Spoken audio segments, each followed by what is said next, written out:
I welcome you all in this 5 days faculty development program on architectural design pedagogy for engaging studio experiences. We have some eminent speakers amongst us for this 5 day faculty development program.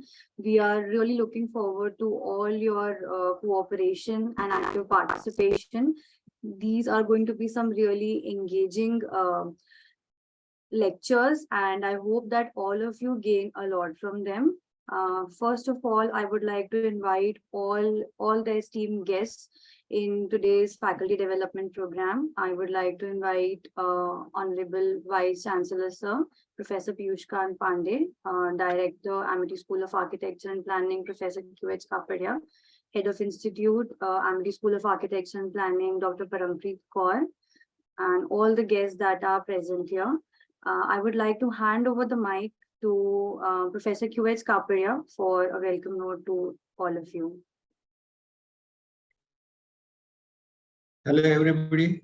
I'm Kapadia, Director, School of Architecture Planning, Chhattisgarh University, Amity University, Chhattisgarh. It is my pleasure to welcome you all to our faculty development program on design pedagogy. I would like to start by thanking our Honorable Vice Chancellor for allowing us to conduct this event and the expert for all their presence today. Your knowledge and insight will extremely useful to us, to our faculty and the participant as they continue to refine their teaching process. I will also like to thank for our faculty for taking part in this program. Your dedication to lifelong learning inspires us all. We are privileged to have such distinguished expert with us today. Your knowledge and experience will be invaluable to our faculty as they continue to refine their teaching methods.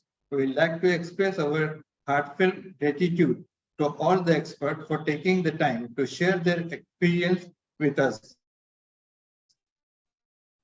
We are grateful for your willingness to take part in this program and look forward from you. Design pedagogy is a complex and changing topic. There is no such one-size-fits design, and what works for one student may not be work for another. I believe, however, that by sharing our experience and the best practice, we can learn from one another and improve our teaching. I hope this program will give you an opportunity to do so. Design is a core and important subject in architecture. It is a process of creating something new to think creatively and solve problems. Teaching design is not easy. It's requires a deep understanding of the principle of design, as well as the ability to communicate this principle to students. And I would like to add this that in addition to experience, a faculty member who teaches design should also have a strong passion for the subject. They should be able to inspire students and motivate them to be creative. They should also be able to create a positive learning environment. I believe that following this principle, we can help to ensure that our students receive a best possible education design. I encourage you to actively participate in the discussion and to share your own thoughts and experience. I will also like to express my gratitude to Amity University for hosting this program. I appreciate your help and opportunity to learning and grow as a result of it. I will like to thank everyone. I hope you enjoy this program and find the both informative and informative. Thank you for joining us once more. We hope you have a good time with us in this program. Thanking you again. Thank you. Thank you. Thank you, sir.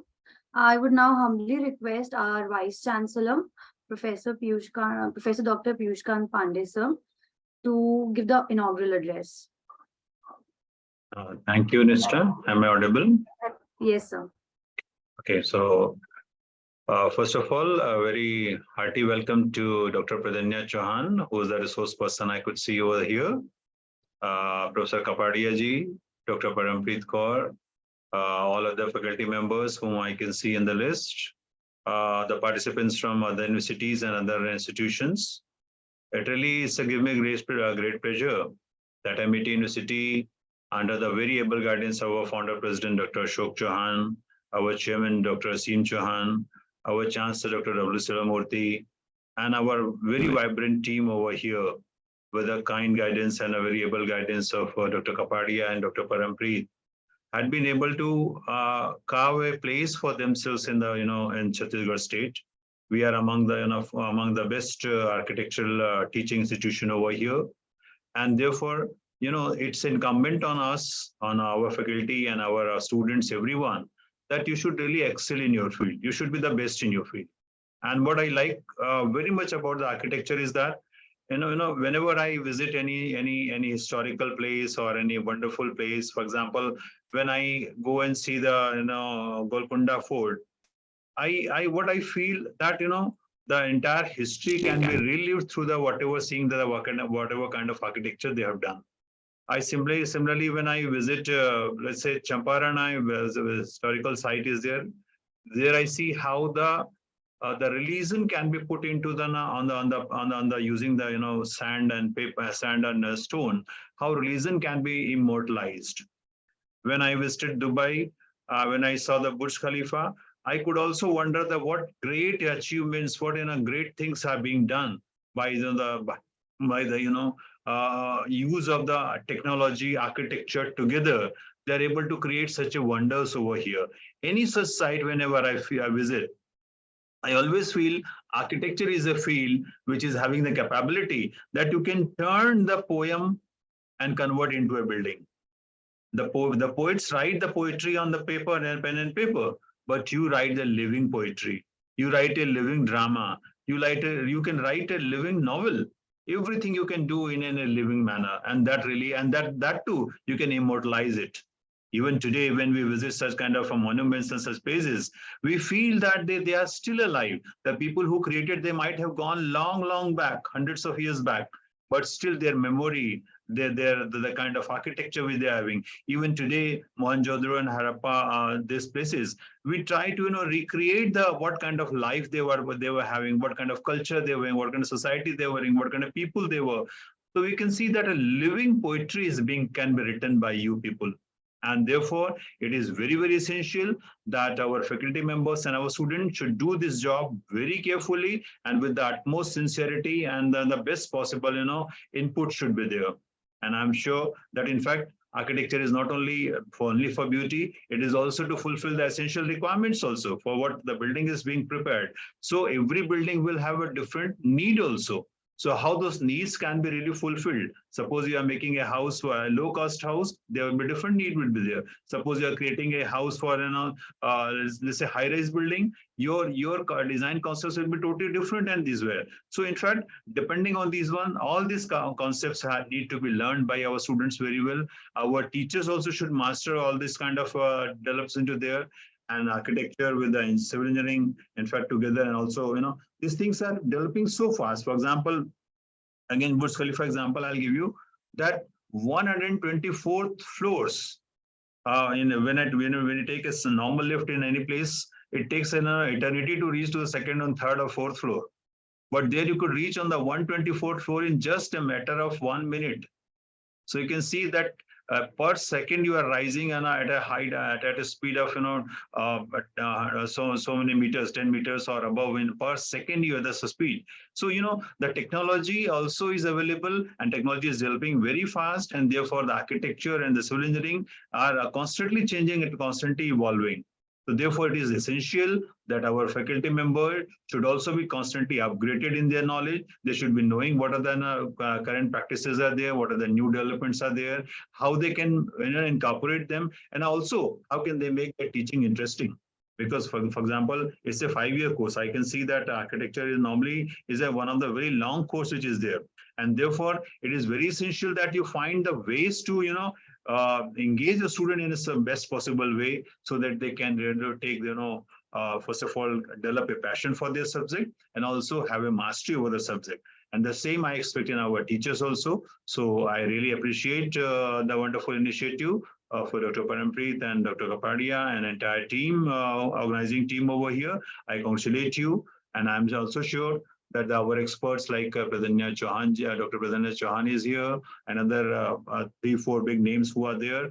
I'm sure a good deliberation would be there with all these minds, and something even great would be coming out, something new would be coming out, and our student and our faculty would be benefited most by this one. I hope some students are also part of this one, FDP, or not, Dr. Parampreet?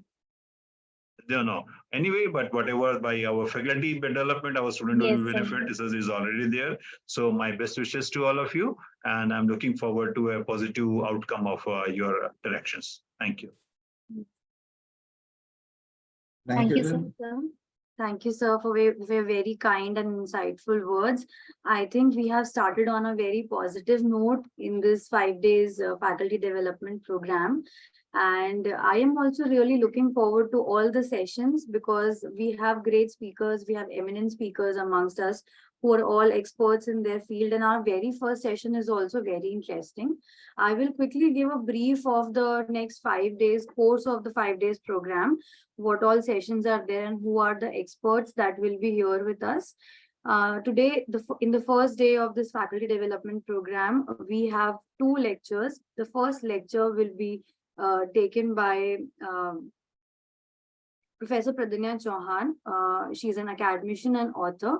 She has also been a professor in Rizvi College of Architecture.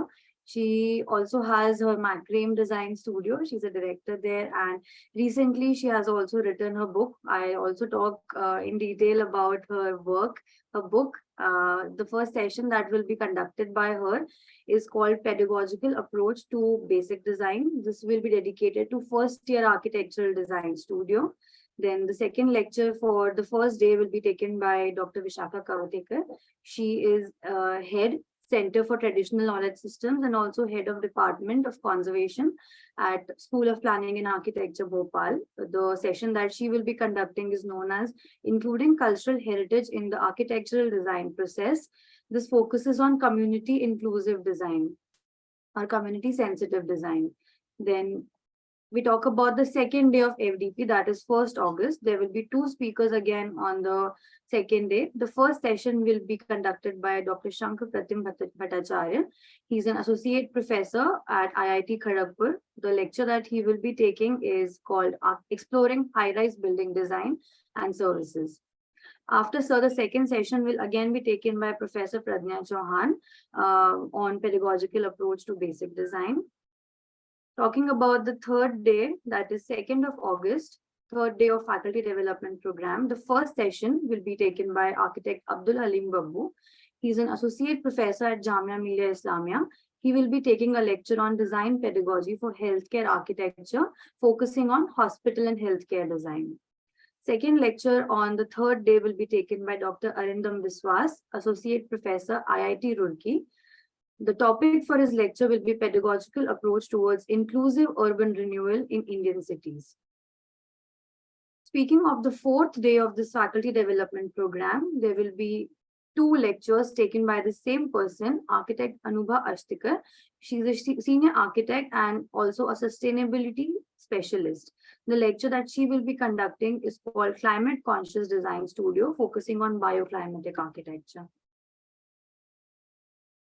Finally, on the last day, there will be 2 sessions conducted by Professor Pradnya Chauhan again on pedagogical approach to basic design, first year design studio. And all these lectures that will be taken by Pradnya ma'am will be focusing on first year design teaching techniques for first year. And this will be an activity based learning studio. So I am hoping that all of you are excited to be on this journey, this enriching journey of this 5-day FDP with such exciting sessions. Now, I think without wasting any more time, we should move to the first lecture of the day.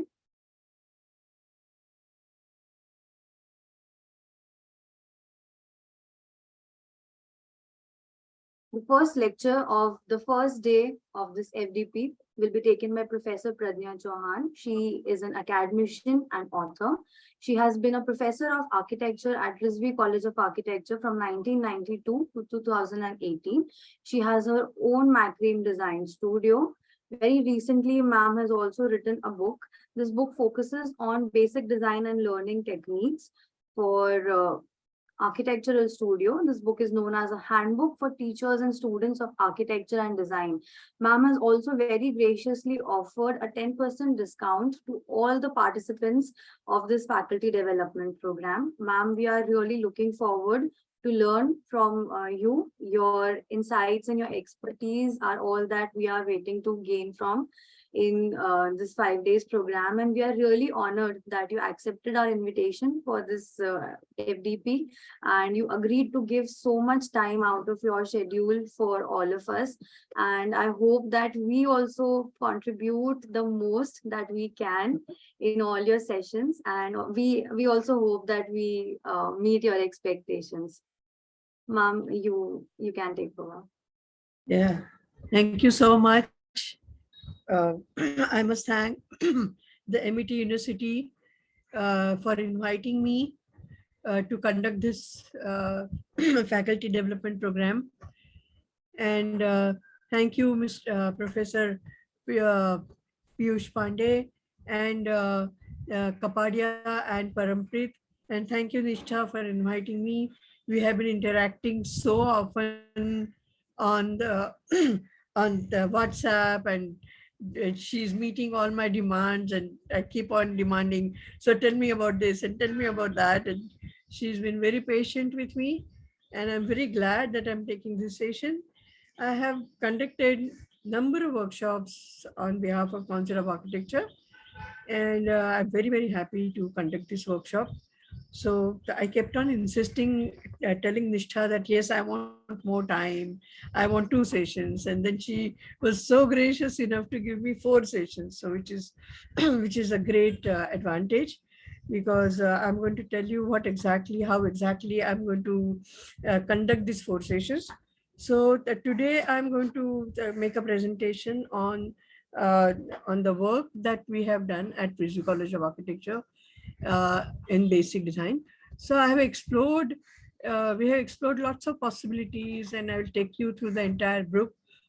So ultimately, during pandemic, I had time, and I could spend some time, and I could concentrate on writing, and I could actually complete the book. And the Council of Architecture has supported me, and they bought copies of this book, and these copies are available in all the colleges.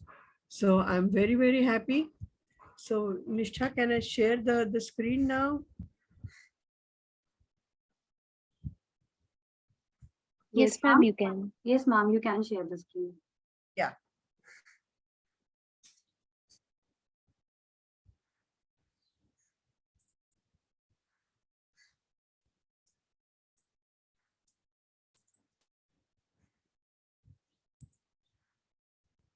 So, okay, so all of you, most welcome to this session. And today I'm going to talk about 5 different issues which really affect the entire. I'm sorry, I was going to tell you about what I'm going to do in the next 3 days, 4 sessions. So today I'm going to do the presentation of the work that I have compiled, and this compilation goes back over the years. I keep on adding, I keep on adding new ideas. So today I'm going to talk about this. Tomorrow I'm going to show you the basic design exercises that we have done in Rizvi College of Architecture. And also at the end of the session, I'm going to give you a couple of exercises to work on. So I want all of you to work on the exercises. I'm going to throw this and give you all the options. You can decide what you want to focus on. So you could decide, maybe you want to work with your own hands, you want to draw something, you want to make a model, or you can, you want to do a thinking exercise. So there are various kinds of exercises. So I'm going to give you a choice, but only thing is I want you to register. So only two exercises, only one exercise will be taken up by two people, two faculty members. As soon as we have third faculty member, he has to choose something else. So that's how you have to make your decisions fast and line up the queue and tell me that, okay, I want to do this and I want to do this, etc. On the final day, I'm going to take all the submissions. We are going to have look at all the submissions, and I will only do the not grading really, but just review. So we'll review the presentations. So that is what is going to happen. So I hope you enjoyed these sessions, and I hope you have lots of questions. I'm looking forward to lots of questions. So here is the first session. So this is a faculty development program, and there are 5 issues in architectural studies that we tackle throughout the 5 years. Only what happens is the only complexity keeps on increasing. So we're going to talk about human, social, technical, environmental, and aesthetical issues. So these are the so architectural studies will talk about human issues, social issues, technical issues, environmental issues, and aesthetical issues. And to break it up and to make it more simpler, there are 3 major questions that I need to pose. So what do you want to construct? The second question is how to construct this, and third question is why do we why to construct this particular typology? So these are the 3 questions. These are the 3 streams in architectural course structure. So we have a design stream, we have technical stream, and we have a humanities stream. In design stream, we have architecture, basic design, interior design, landscape design, and urban design. While as in technical stream, we have structures, we have construction, we have services, working drawings, and professional practice. While as in humanities, we have art history, history of architecture, humanities, social sciences, and urban economics. So, so these are some of the questions. So architecture design course will give you the answers as to what to construct, whether it's residential, whether it's commercial, whether it's a hotel project, whether it's hospital, whether it's low-cost housing, whether it's informal shopping. Construction stream will answer some of the questions about how to construct. Okay, so okay, how is it a frame structure? Is it sustainable? Are you using local materials? Are you using brick and mortar construction methods? And humanities stream will answer some of the questions about why to construct, why do we construct, and humanities will take us back to our history and will take us back to our roots and will show us the directions as to how we want to construct these things. So design stream will answer some questions about what to construct, and design stream also is basic design is also part of design stream, and therefore I'm going to concentrate mainly on basic design, and then I'm going to tackle some of the issues of technical subjects and some of the issues of humanities subject. So this is the book that I have written. It's called Learning Basic Design.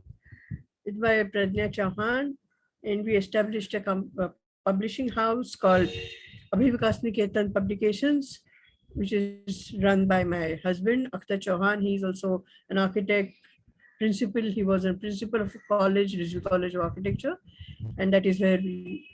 So this is the book, and these are the images, and these are the. So I'm going to talk about this book.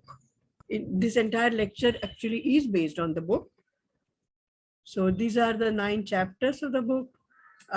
You have the beginnings and the elements of basic design, principles of basic design, what is space, golden ratio and proportions, inspiration from nature, study of crafts, learning from 7 art forms, and never-ending stories of basic design.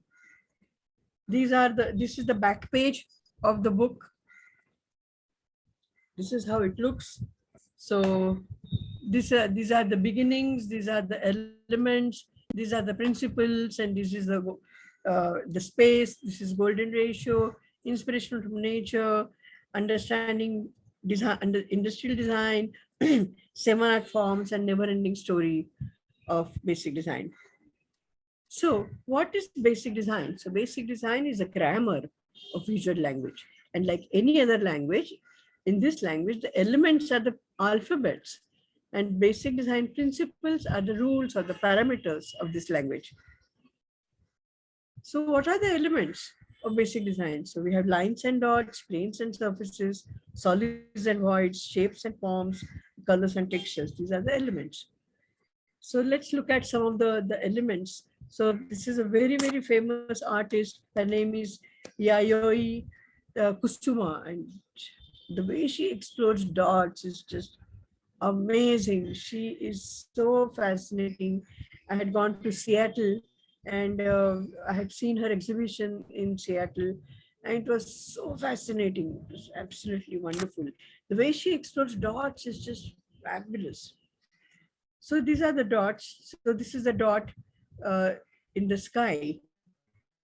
This is a dot found in nature. These are beautiful flowers.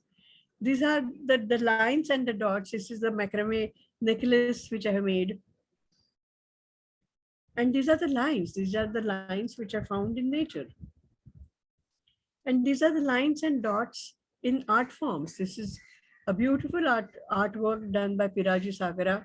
I studied in SEPT, and he used to teach us painting, and he himself was absolutely fabulous, fascinating person. So these are the lines that we find in nature. These are some of the grass blades, and you can find lines in nature. Or these are the lines in build form. These are horizontal lines in build form. Or these are the centrifugal lines inside the temple. These are vertical lines from the mosque. Or these are the curved lines of the staircase. And this is another beautiful work by Maria. And it's a fabulous work in terms of gradations and understanding the positives and negative spaces. It's a fascinating work. These are the voids which are found in built form.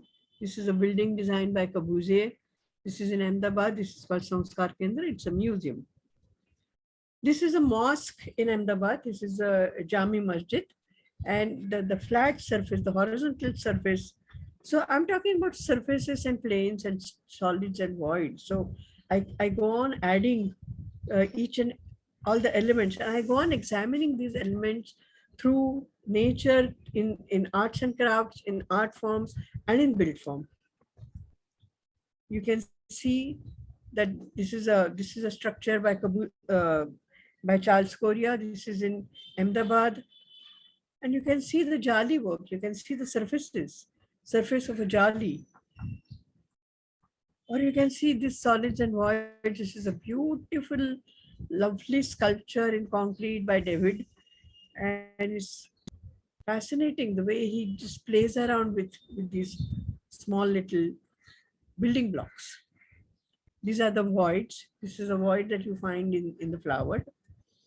This is also a void which is filled with air. So void inside the balloon.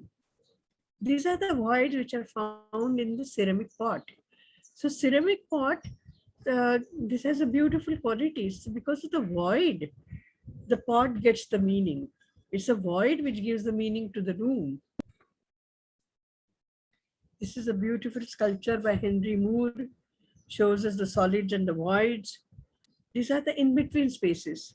In-between spaces in terms of the colonnades and columns. This is another exploration by Kelly of colors. Look at the richness of this entire composition. It's so fascinating, it's so beautiful, beautifully done. You can find colors in nature. You can find colors in Louis Barragan's work, colors in built form. Or you can find colors in the macrame necklace, which I've done. And you can find the textures. You can find the textures in sand. This actually is done by one of my student and a colleague now. And he sent me this photograph and I asked his permission. I said, can I use this photograph? And he said, yes, ma'am, go ahead, use this photograph. This is by Ajay Sharma. This is another beautiful um, photograph of the ceramic pots. This is from Rajasthan, and this photograph is taken by Kulbhushan Jain. It's a beautiful photograph of colors and textures. This is a lovely photograph of the textures. This is again Henry Moore sculpture showing us the textures. This is a beautiful composition, and I love this composition of wood shavings, so which is very soft. On the other side, you have this very hard nails, and he has made this lovely composition. You have the sculptures and very strong lines by Arzan Kambata. Arzan Kambata is an architect, practicing architect in Mumbai, and he explores and he indulges, and he makes these beautiful sculptures. These are macrame textures. So this is what I do. This is called macrame. This is all hand knotting. This is done by hand. It's all done by hand. So now we come to the next chapter, which is called Principles of Basic Design. And I'm going to talk about only majorly, I'm going to talk about only 3 principles. When the students come to second year, then I always introduced 15 more fundamental properties of living structures, which are narrated by Christopher Alexander. And he in his fantastic book called Nature of Order. So I'm going to talk about repetition, rhythm, and balance. So basic design principle of repetition. You can see this beautiful repetition of tiles and the colors and the color, beautiful motifs. This is in Alhambra. This is a beautiful layout of lunch is served, and my niece's son, he indulges into Japanese food. So he prepared the lunch and he laid out the table, and look at the repetition of item and look at the rhythm which is found in this repetition, which is so fascinating. You can see this is Andy Warhol. This is Marilyn Monroe's photograph, but you can see different kinds of background, different kinds of shades, and in spite of it being repeated, it's not boring. It's so exciting.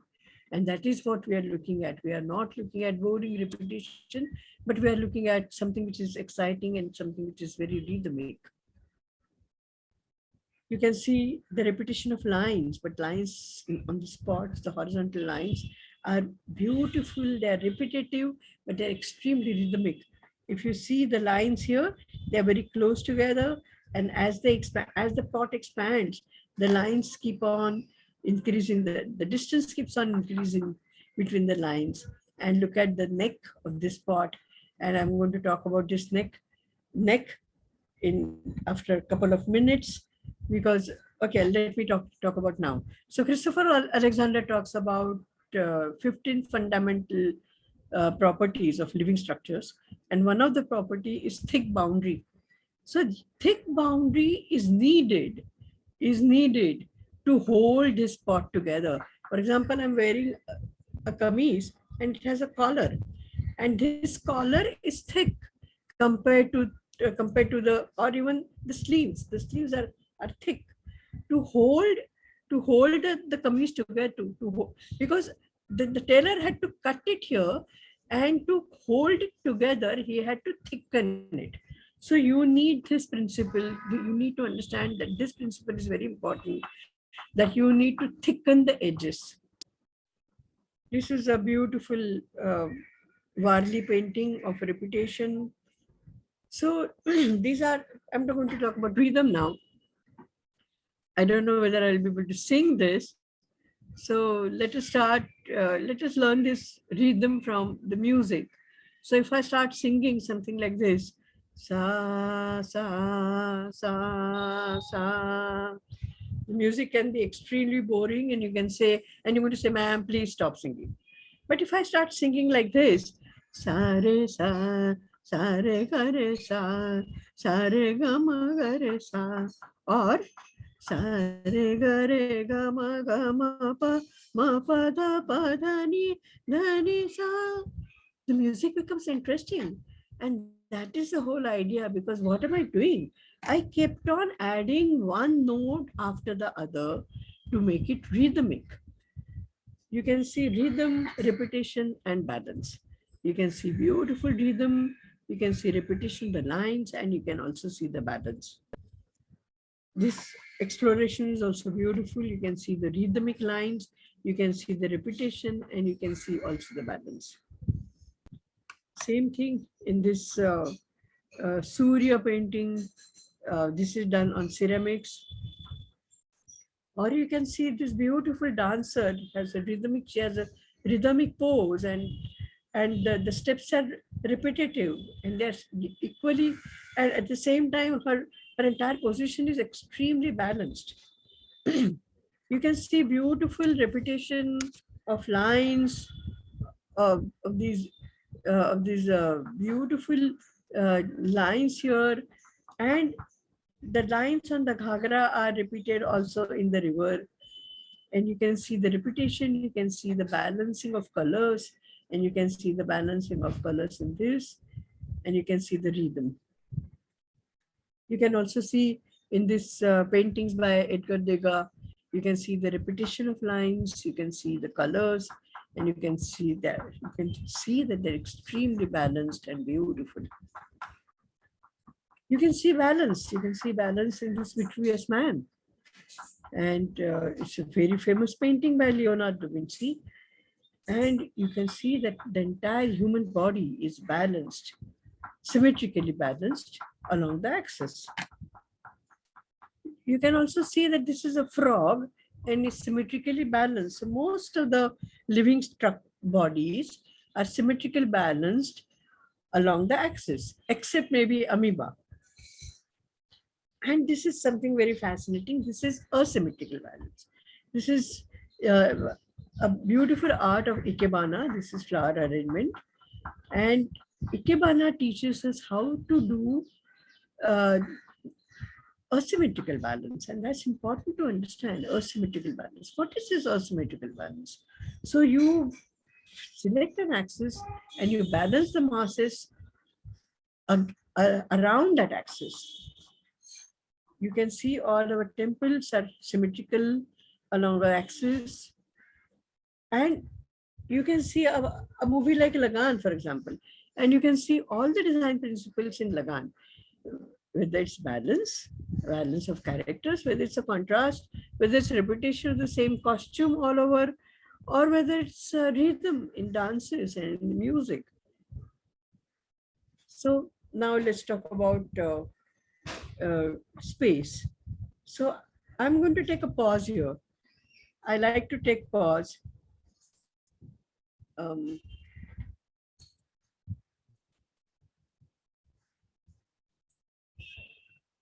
I'm going to take a couple of questions. If you want to raise some questions, here I am.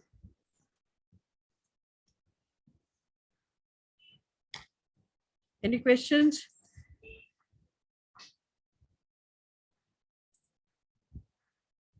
All participants, if you have any questions, you can write your questions in the chat. You can take a few questions right now. Ma'am, I have a question. Yes.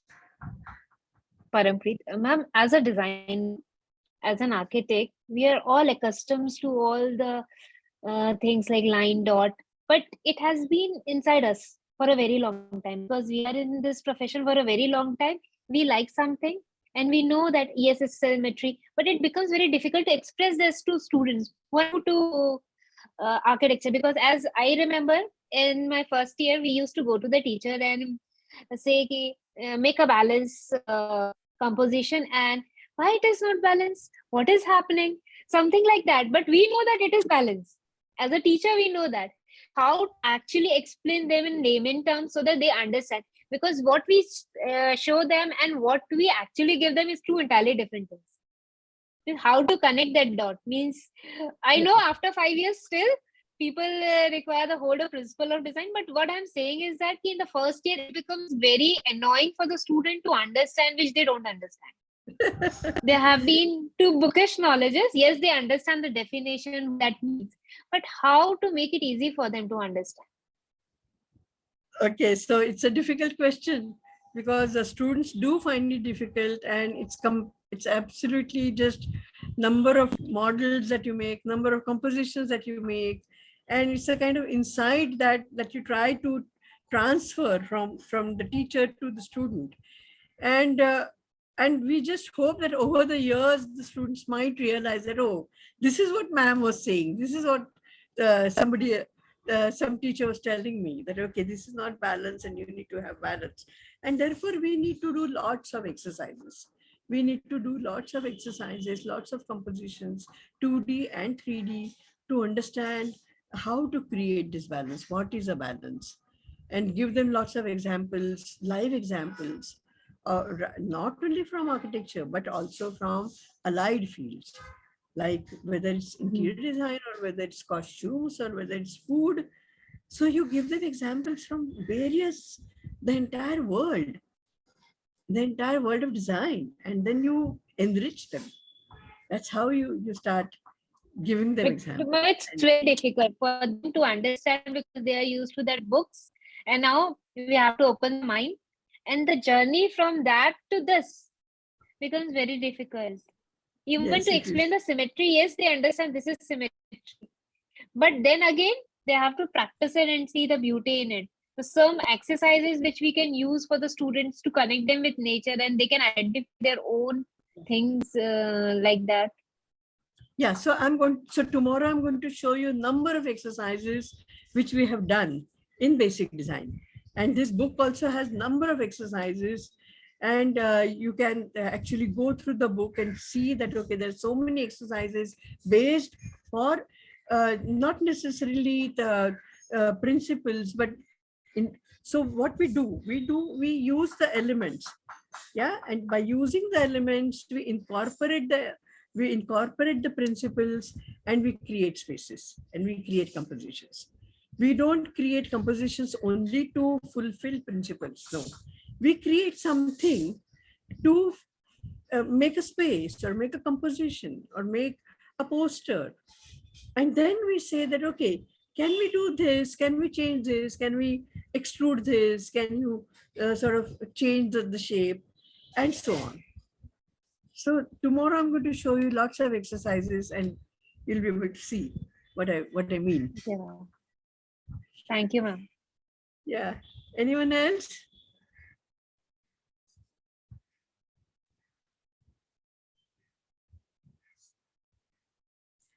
Okay.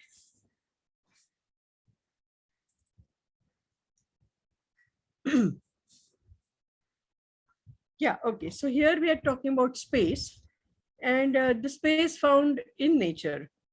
So this is the kind of space that you'll find in nature.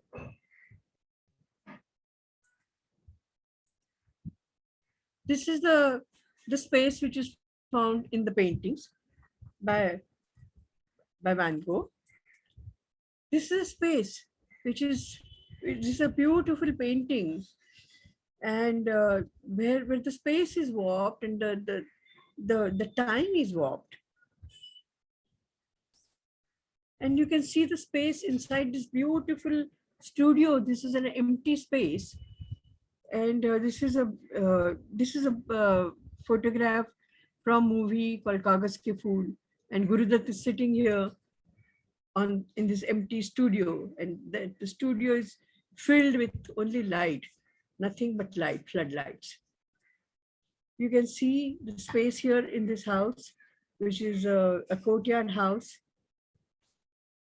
You can see the space in Gandhi Smarak Sangrahalaya in Ahmedabad. You can see the space also in this project by Charles Correa. You can see the space.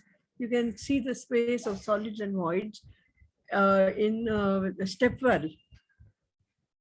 Or you can see the play of solids and voids, and in between spaces from Sept. This is from Sept. This is a beautiful bungalow designed by a very close friend of mine. He's an architect and he has his own residence, and he has a double height for the living room. And you can see the colors and the textures and the spaces. You can see a fascinating play of solids and voids. This is a building designed by Biju Kuriakose.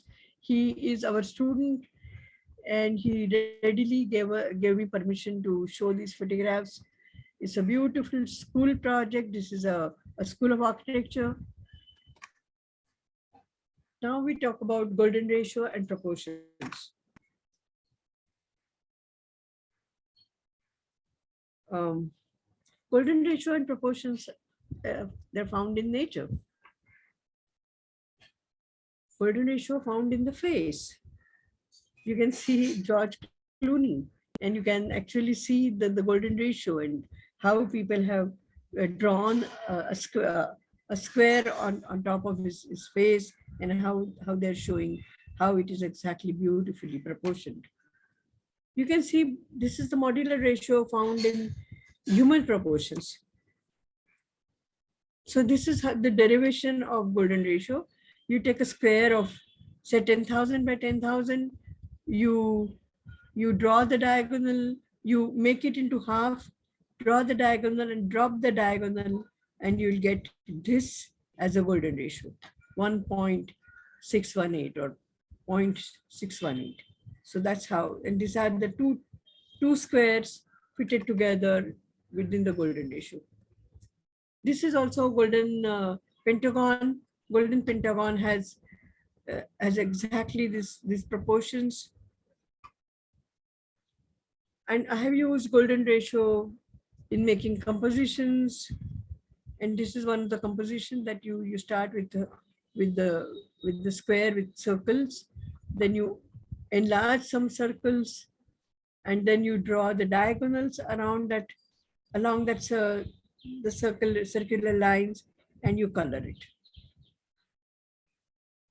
This is a building designed by Corbusier. This is called Milliners Association in Ahmedabad, and done using golden ratio modular, which the system that he developed. This is called Piraji's basement. This is in Ahmedabad Sept, and look at the proportions of this. And these are all golden ratio. This is a modular man, which is embedded, carved out inside the concrete. And this woman is very brave enough to stand right next to it, next to this modular man. So you can see that this is the modular series which I have developed. This is the red series, and this is a double series, and this is a single series. These are the rooms which I have developed around using single series and double series.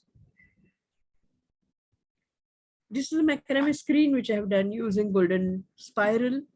So this is the golden spiral. And then I keep on changing the colors and the weaves. This is a chapter on inspiration from nature.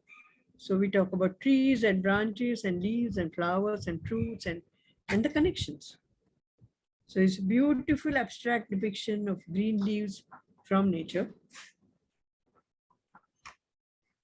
I like the way he has used his lines and the colors and the in-between spaces. They're all gray. So each and every leaf can be seen so clearly. So beautiful. This is sometimes we can see that a natural landscape also has all the components of principles. This is from nature. Nature, people have always taken inspiration from nature, and they're always the artists have always taken inspiration, and there's so many artists who have taken this inspiration from nature, and you can see this beautiful painting. This is an abstraction of the waves, and you can see this abstract waves. And this is a beautiful spiral of the seashell. These are rough textured, found in nature. This is a textured surface found in nature. And you can take inspiration from nature from the build form. You look at the shells, you look at the shell structures, and look at the way he took this inspiration to build his opera. Again, beautiful. This is a torso, and this is a twisted torso, and he's taken inspiration from that. I have taken inspiration from nature, and I have created this macrame screen. So this is a macrame screen. This is all knotting, and it takes the support of the rods. The threads are knotted, and then I keep on knotting over these threads, and I finish that. And then I had fixed this on the side frames. This chapter talks about study of crafts. So we have very, very rich Indian heritage of pottery, metalworks, carvings, and textiles. So I talk about 12 balutedars, which are the tradesmen, understanding the materials, skilled hands, tools and machines, pursued functions and actual usage, good feet, spirit of machine age, and population explosion and mass production. So what does it mean? So it means that we are so extremely rich in terms of textiles. Our country is so rich, right from Kanjivaram silk to Kalamkari and Pochampalli and Kosa and Chanderi, and we have Bandhani, we have Paithani and Bandhani, and we have Fulkari and we have Chikankari. Extremely rich tradition of textiles in our country. So these are the richly woven fabric. This is called mushroom, and she's weaving on this mushroom. Or you can see this block printing. This block printing work is done in Rajasthan. It's a beautiful, beautiful work. This is the craft of wheel turned clay pottery from Uttar Pradesh. So everywhere, this is making pots on the wheel is primordial, and it gives us a tremendous amount of pleasure to work on this craft. This is iron metal pots and pans from Maharashtra, and they're so beautifully made, and they are so homogeneous, and I love the colors. And when we start using these colors they're beautiful. This is a beautiful pot making tradition in Maharashtra. This is the other copper or brass pot, and he is denting these pots, and this is known as a kalshi in Maharashtra. And unfortunately, all these crafts are dying. There are hardly any people who do patanna patola or who are doing this craft. And there is this beautiful, extremely beautiful museum, Calico Textile Museum in Ahmedabad. If you happen to go to Ahmedabad, you have to visit this place. It's beautiful, and all the textiles are preserved so well and displayed so well. It takes a lot of effort to go there because they admit only 7 to 8 people at a time. So maybe in 1 hour, and you have to make the booking and you have to go there, but you have to see this museum. It's beautiful. And fashion industry, like people like Manish Malhotra or Ritu Kumar or Anita Dongre, they have used this craft, and it is seeing some kind of revival of this art. So now we have this session of learning from 7 art forms. So we have singing and dancing, writing and painting, sculpture, drama, and cinema. So Kishori Amonkar, she's a very, very famous vocal Hindustani classical singer, and she sings so beautifully. So what do we learn? What do we learn from these artists? What we learn is the riyaz. What we learn is the practice. which they go through throughout their life to actually while before performing they've gone through so much of practice that only when they start performing it the notes come out just right. This is a beautiful dancer. Her name is Manjiri, and she is from Indore, and she's doing Jaipur, and she's a Kathak dancer, and it's a beautiful dancing pose. And she sent me this photograph when I wanted to print this book. This is learning from poetry. You can learn so much from Mirabai. This is from Raza, and you can learn so much from painting itself in terms of repetition, colors, balance. This is a beautiful painting by Ajay D, and you can learn so much of understanding the depth and the shadows and understanding how the rain comes in Mumbai. This is again a sculpture by Arzan Kambata. It's a beautiful sculpture. This is a sculpture by Piraji Sagara. He himself is looking at his own sculpture. This is a drama. This is a poster from a drama called Ghashiram Kotwal. And it's one of the most fascinating drama in Marathi. This is a photograph from a movie called Bandini. This Bandini was directed by Bimal Roy.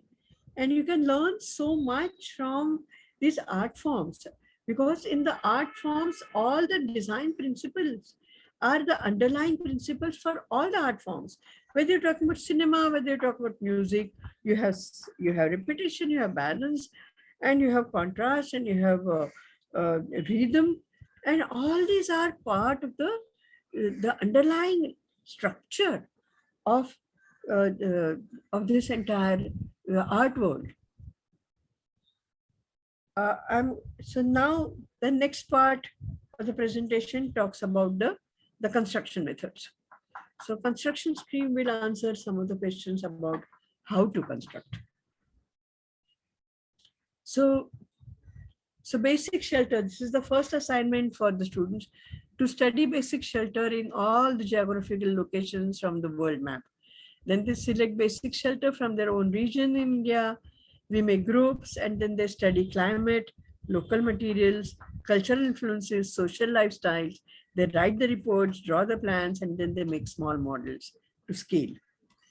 So these are the geographic locations, locational map of India, and they select the area, they come together and they create the posters of Kerala, how the Kerala house is done, what are the significant buildings, what are the construction methods of Kerala, and then they go ahead and make a small model. So this was part of, I used to take this as part of this architectural design, but a colleague of mine, he said, ma'am, this is a very good exercise and introduction to technical subjects. So let me take this exercise in the technical subjects. And yes, and he took it up in the technical subjects, and he's right. I mean, this is this understanding the technique of construction, so important. That look at the door frame that he made, look at the window frame that he made. So these are the students who did this model, and then they did a model like this of a house with long chhajas. This is another house. This is a house from Kashmir. This is something which I have developed. So what I did was I took a small a square of 3.5 feet by 3.5 feet. Then I doubled it. So 3.5 by 7. Then 3.5 by 10 feet 6 inches. And this is 14 feet. So on and so forth. So the end room is 14 feet by 14 feet.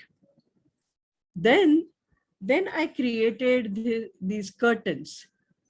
Okay, and I create. I used to carry these rods. This is one of the faculty session, and the faculty members created the rooms, and then they created the furniture out of newspapers.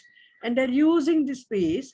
So this is only to understand how much space is required, and if you have a 14 feet by 14 feet space, what can you do in that space? So this is again 14 feet by 14 feet space.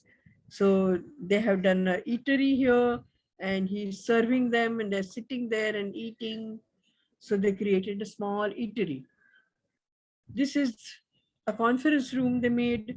This is the chairman sitting here, and all the others are sitting here.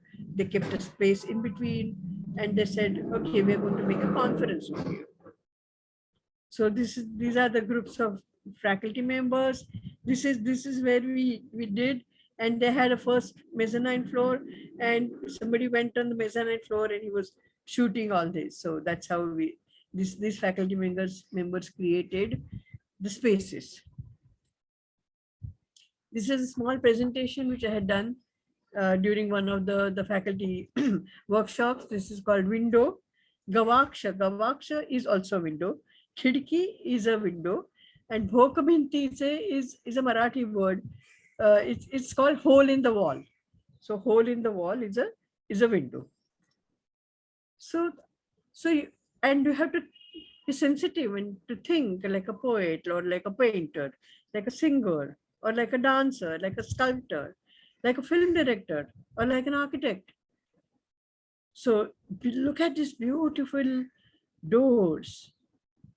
So I had gone to Puerto Rico, and they had beautiful architecture and beautiful doors and windows. And I found a poster which was made of various doors in Puerto Rico. This is also a beautiful painting. The way they have painted these windows. This is again a door and a window. These are the doors and windows from Sitpur, a small town in Gujarat. So this is something which is done at the Bombay International Airport. So this entire international airport is a huge art gallery, and they invited lots of artists, and they created all these spaces for windows. And it's called Threshold. This entire section is called Threshold. Again, I have to talk about this movie. There was this beautiful window and a fantastic song, Mere Samne Wali Khidki Mein. Absolutely fascinating song. This was another wonderful song by Pal Bhar Ke Liye Koi Hame Pyar Kar Le. This is Devanand Hema Malini. And one of these days, I would love to see that somebody makes a model and creates all these windows which are depicted in this movie. It is a fascinating song, and there's so many kinds of windows in this.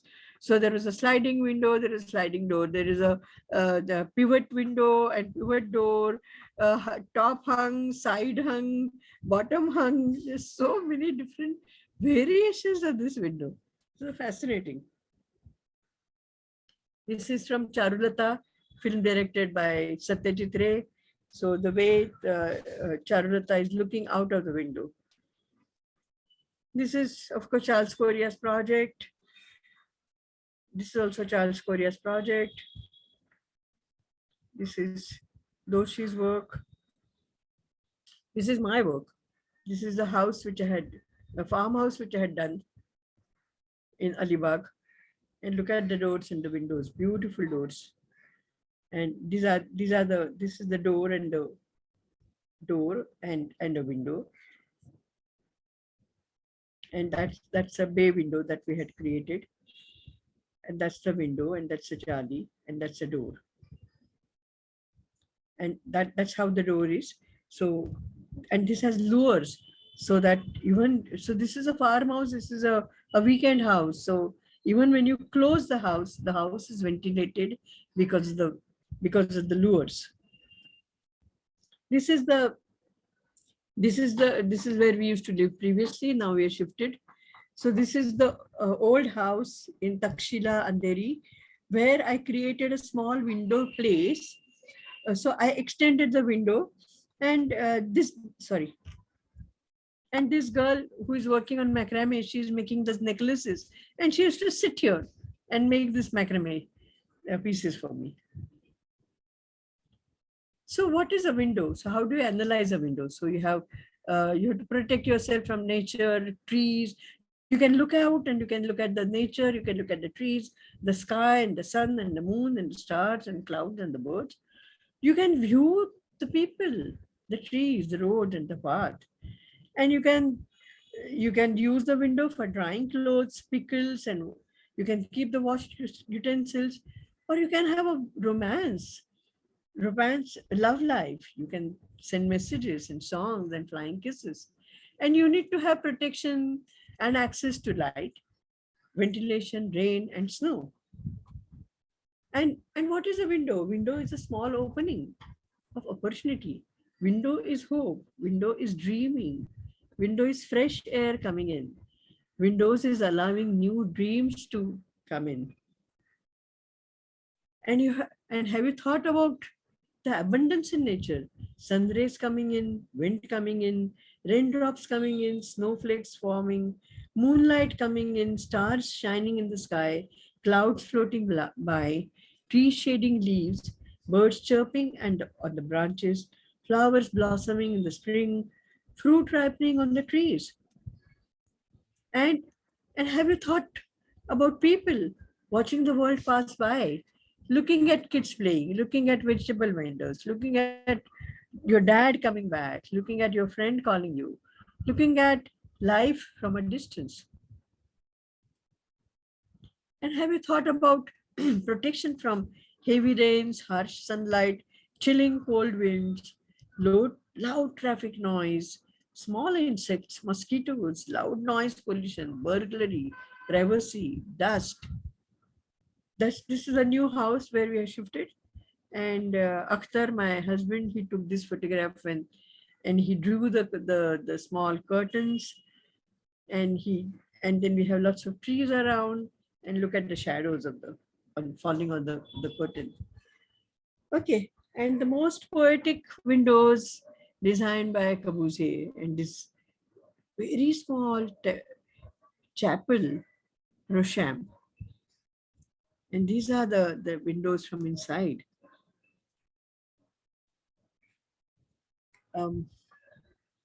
Stop share. I'm going to take some questions here.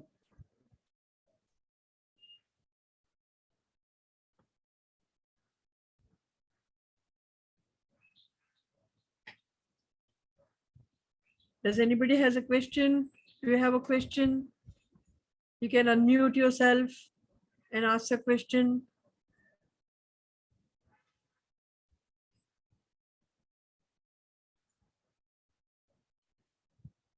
Dear participants, let's try to make this session more interactive and engaging. We can only make it interactive if you all also participate and ask some questions. You can also share your thoughts, queries, anything if you want. Please be open, please be interactive. If you have anything to say, this is the time.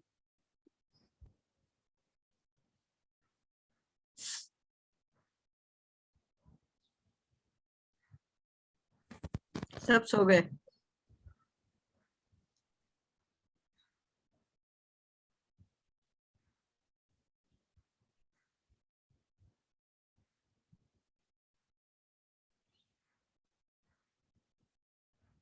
You can also unmute yourself and say anything if you want to say, or you can also write in the chat box.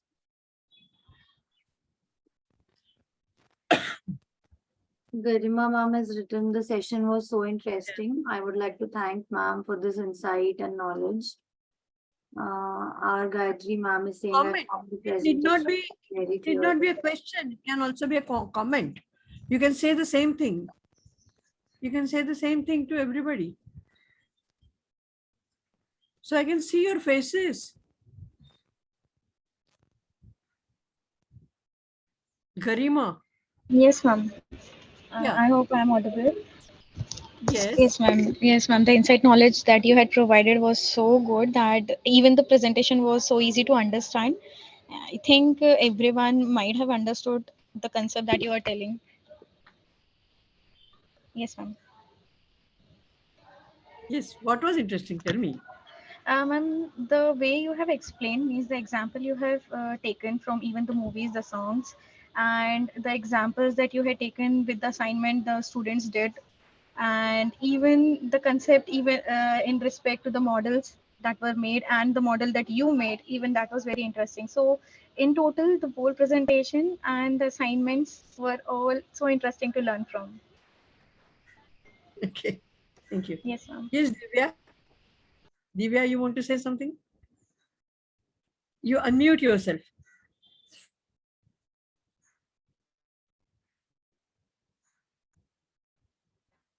Unmute yourself. You want to have a comment? Divya ma'am, I hope you are able to unmute yourself. You can unmute. Yes, now we can. Yeah, Yeah.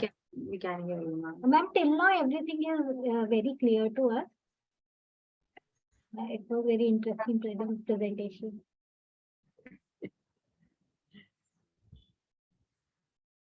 Ma'am, I Okay. also have something to say. Yes. Way Yes. that you are explaining things in such a simplistic manner, nothing complicated, just a few pictures, maybe your observations, just a few keywords, but through that, the way in which you are explaining is very easy for us to comprehend such complex emotions and thoughts. And the way in which you were showing all the pictures related to music, dance, then you were showing windows, all the different elements you were talking about. I just realize I actually read this somewhere that architecture is not a course or a profession, but it is a way of life.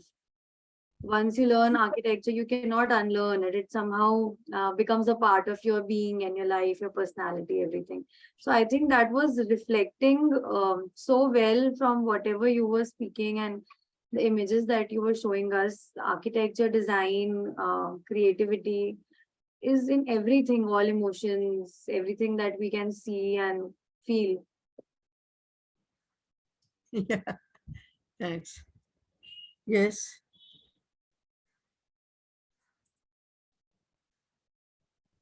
Yeah. Kritika Mathur, can you say this to everybody?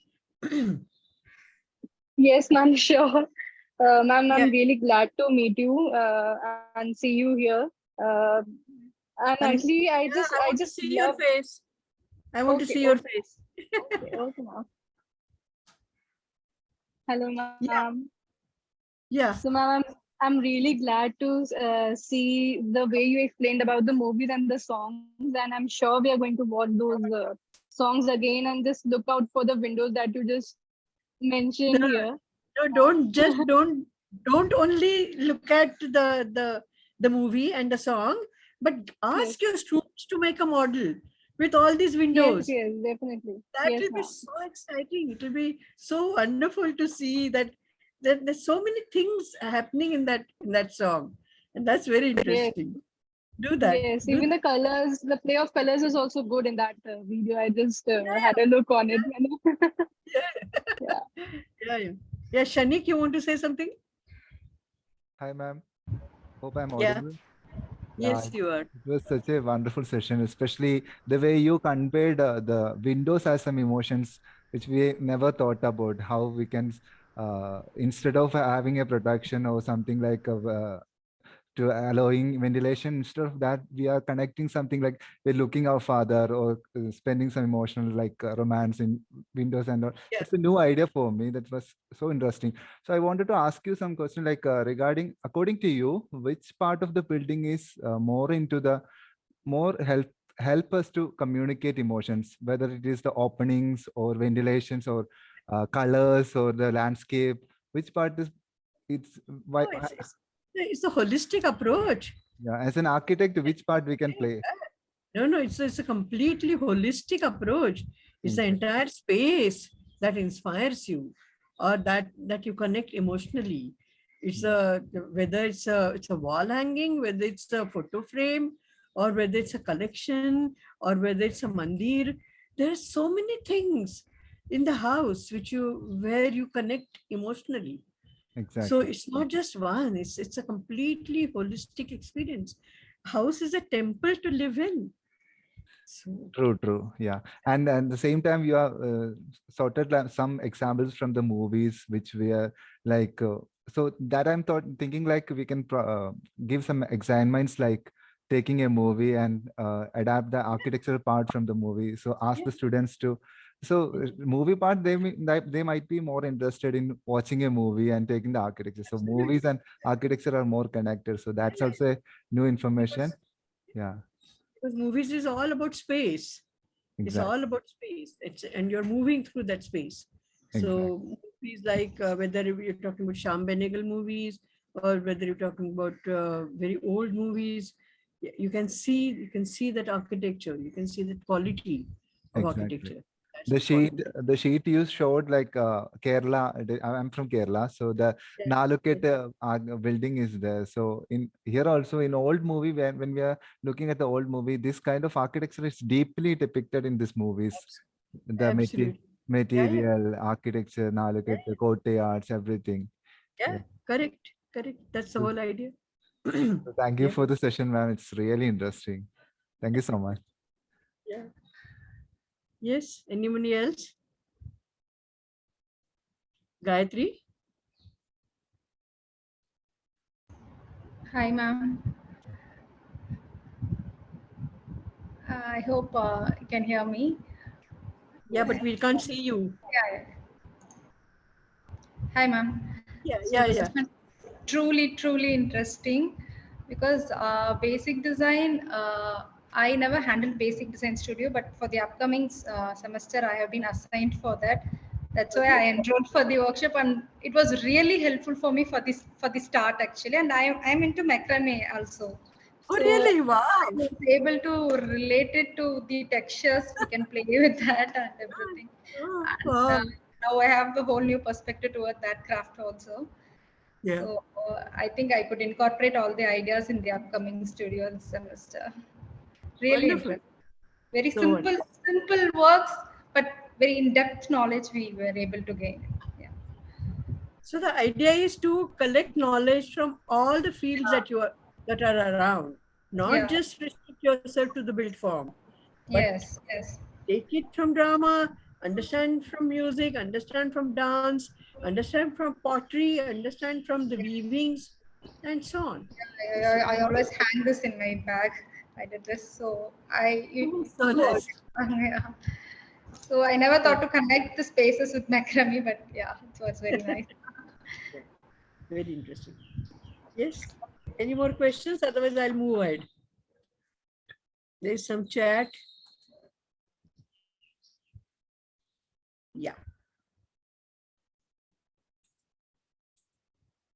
Okay. Any more questions? Shall I go ahead?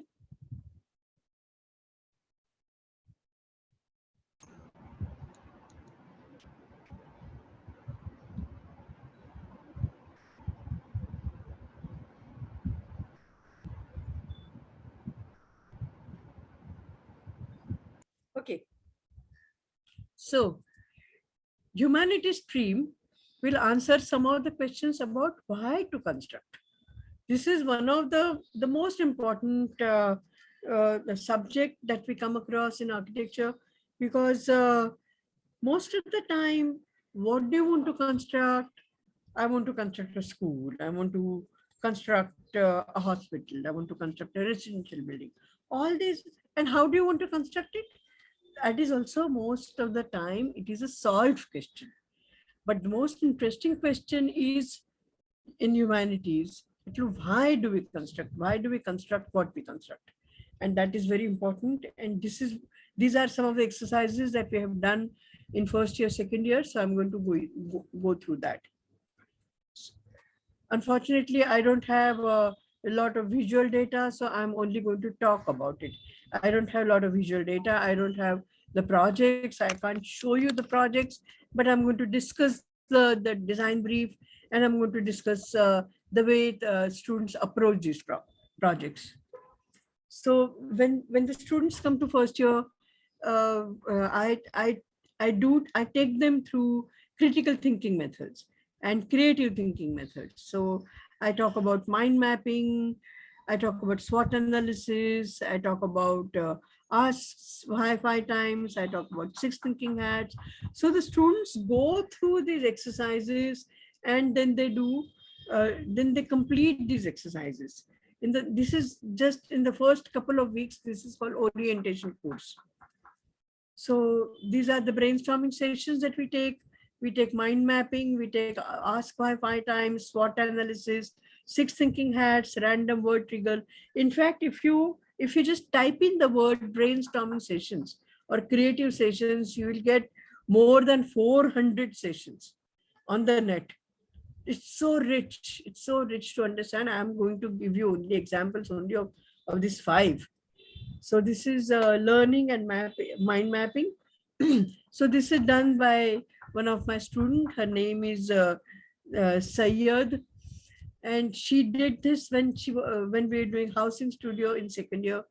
So she did sustainability. She talked about the present scenario, built form, grids, density, pattern language, vernacular housing, modern housing, climate responsive, and sustainability. And then she subdivided all that and she included all the grids here. And she was so fascinating as a student. She always stood first class first in a class. Sharmin, and even now she's doing wonderful work. So ask why 5 times starts with a question, like for example, why do we have child labor? And maybe because of the dominance of higher caste or limited resources or lack of awareness and poverty or population explosion, a child is with 2 hands to work. So and that is why we have child labor. So you ask a question, you give the answer, then again you ask why, then again you ask why, and again you go on asking why 5 times till you get the answer. This is learning SWOT analysis. This is the tiffin service done from the house. So what are the positive things? What are the negative things? These are the internal things, and these are the external opportunities and external threats, internal strength and weaknesses. So this is an analysis of that tiffin service, that my mother runs tiffin services from our house. This brings money and food on the table. So these are the positive things. Opportunity. Because of this income, my sister and I can study. My mother gets to try more options of healthy food. What are the negative things? Weaknesses. My house is always full of work, people, and there is no privacy. Yes, there is a negative point. What is a negative point? With constant cooking, cleaning activity, our house becomes very hot and humid. So these are external. These are all external. So this is the way to do the SWOT analysis. SWOT analysis is not just listing of items. It's not talking about SWOT. No, they're talking about, you are talking about internal, you're talking about external, you're talking about positive, and you're talking about negative. And it's a matrix, and that is very important to understand. 6 thinking hats. So this was developed by Edward de Bono. He was the pioneer of creativity. So he said that any given topic, you think about that particular topic. Blue is the color of the sky, therefore overview. So you talk about the overview. White is the color of the paper, and we write on white paper, therefore information. We write information on the white paper. Red is the color of the blood and heart, therefore emotional response. Green is the color of the sprouting greens, and therefore creativity. Yellow is the color of the bright sun, and therefore bright ideas. Black is the color of the robe which the judge wears, and therefore judgment.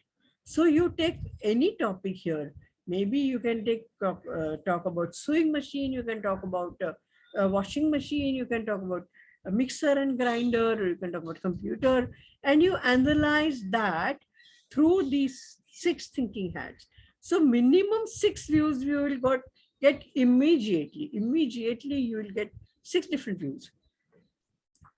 So bringing awareness about discrimination against women, in sports and girls. This is the exercise uh, which we had worked out, which we had conducted in the class in first year. Understanding gender, and we introduced them to Kamala Bhasin, and we read this book, Gender Basics. Kamala Bhasin is a poet and a feminist. She is the pioneering figure for bringing awareness about gender equality.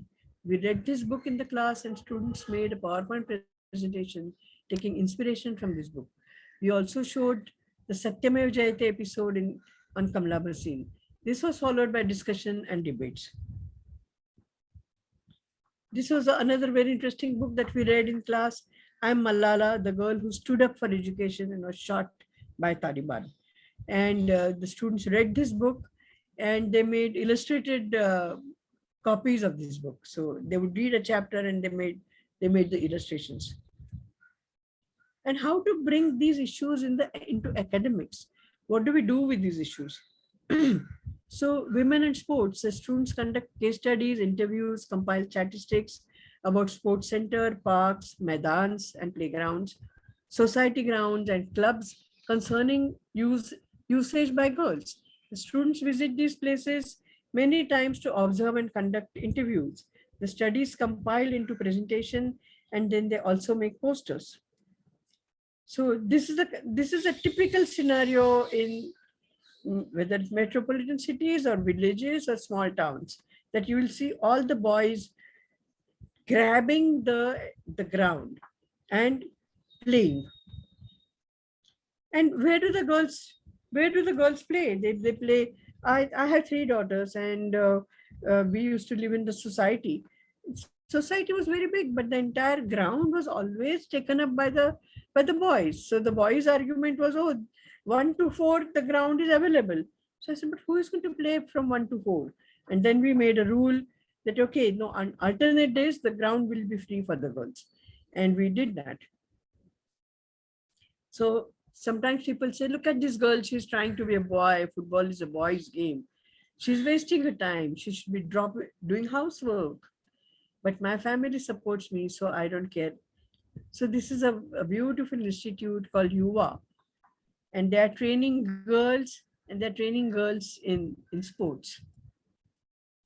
So what are the causes? So discrimination against gender.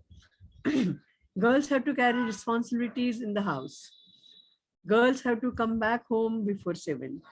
Lack of sports facilities for girls. Girls need to follow a dress code. You remember a picture called Chak De, where Anjan Srivastav very sarcastically says that, oh, Ardhi chaddi pehan ke kahan aayenge. I mean, that's how men look at women. That's how they look at the girls. So it's very derogatory. And there is always fear of rape and molestation, and that is what we are facing right now with the Pathans and all the Pahalwans. And the kind of discrimination they're facing, the kind of battle they're facing is just humiliating. Lack of toilet facilities for girls. So this is the Yuva at a glance. Exercise. So this is part of the orientation program. No, I talked about this. Sorry. Okay, so this is the study of hawkers. So Indian shopping market has many layers, starting from the informal sector to a very high-end shopping malls. The informal economy has been ignored in the Indian economy, and this exercise is designed to bring out the salient features of the hawkers' lives and the struggles to earn dignified living. Students are told to study Gauntan areas across Mumbai, which include interviewing the hawkers, understanding their schedule during the day, how they set up shops, how much do they sell, how did they close the shop. The students make clay models, reports, sketches, and drawings. This exercise also provides them with the insight into the space these hawkers occupy and enables them to understand the economic fabric of the locality. So this is the study of the hawkers, and these are the kind of the circles. Collect their profile. Sita, Jahan. So collect their profile, the number of family members, education level, how long were they in this business, timing, timings on the street, how did they set up their goods, what kind of goods does it sell, eatables, vegetables, clothes, books, services, how much did they commute every day, what did they uh, do with the leftovers, how much money they pay to keep their business running. This is a very important observation because there are always sharks on the road. There are sharks like policemen who are the government employees, and there are also sharks like gundas, and they extract money from these people. They say that you pay me so much, otherwise you are not allowed to do this hawking. So students did understand. They understood that how the economics works. This was a fun exercise. This was aims and objectives. This exercise is a part of orientation week. And the idea is to draw 6 drawings depicting most memorable moments from their childhood before the age of 6. This is an age where kids are most innocent, and remembering these days brings back vivid memories of childhood. These drawings should depict activities of the students playing or dancing or studying or eating or similar process. The students are asked to cut photo mount boards to make a 6-sided box the size of 150 mm by 150 mm. The students draw minimum 9 drawings and select 6 drawings for coloring and make a mount board cube and stick these drawings onto the cube. Conclusion: the students enjoy this process of going down the memory lane and depicting these moments in drawings, and they're happy with their own creativity. During the jury, they are delighted to share these moments with the teachers. All these colorful memory boxes are displayed in the exhibition during the college festival. So this is, I'm just giving you one example.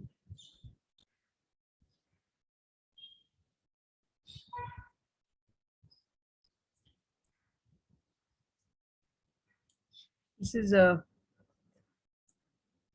This is the buying and selling activity, which where we had divided the entire class into 4 different zones, and they studied Kolaba Causeway, Fashion Street near Metro Cinema, Linking Road, Bandra, and Juhu Chowpatty food stalls, and listing and segregating shopping activities like formal, informal, large scale, small scale, malls, shopping streets is discussed, and collapsible shops for selling clothes. Compact discs, newspapers or food items are designed by students. The space for 2.4 meter by 2.4 meter by 2.4 meter is given to the students to design. Deliverables. The project has 2 stages. The first stage includes carrying out case studies and or making movies. The second stage is to design a collapsible or mobile shop for selling things and making a model of the same. The students enjoy conducting case studies and making the movie.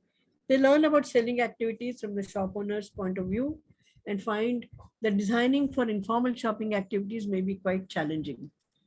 So these are some of the models which the students have done. This is done by one of the girls, and this kind of collapses.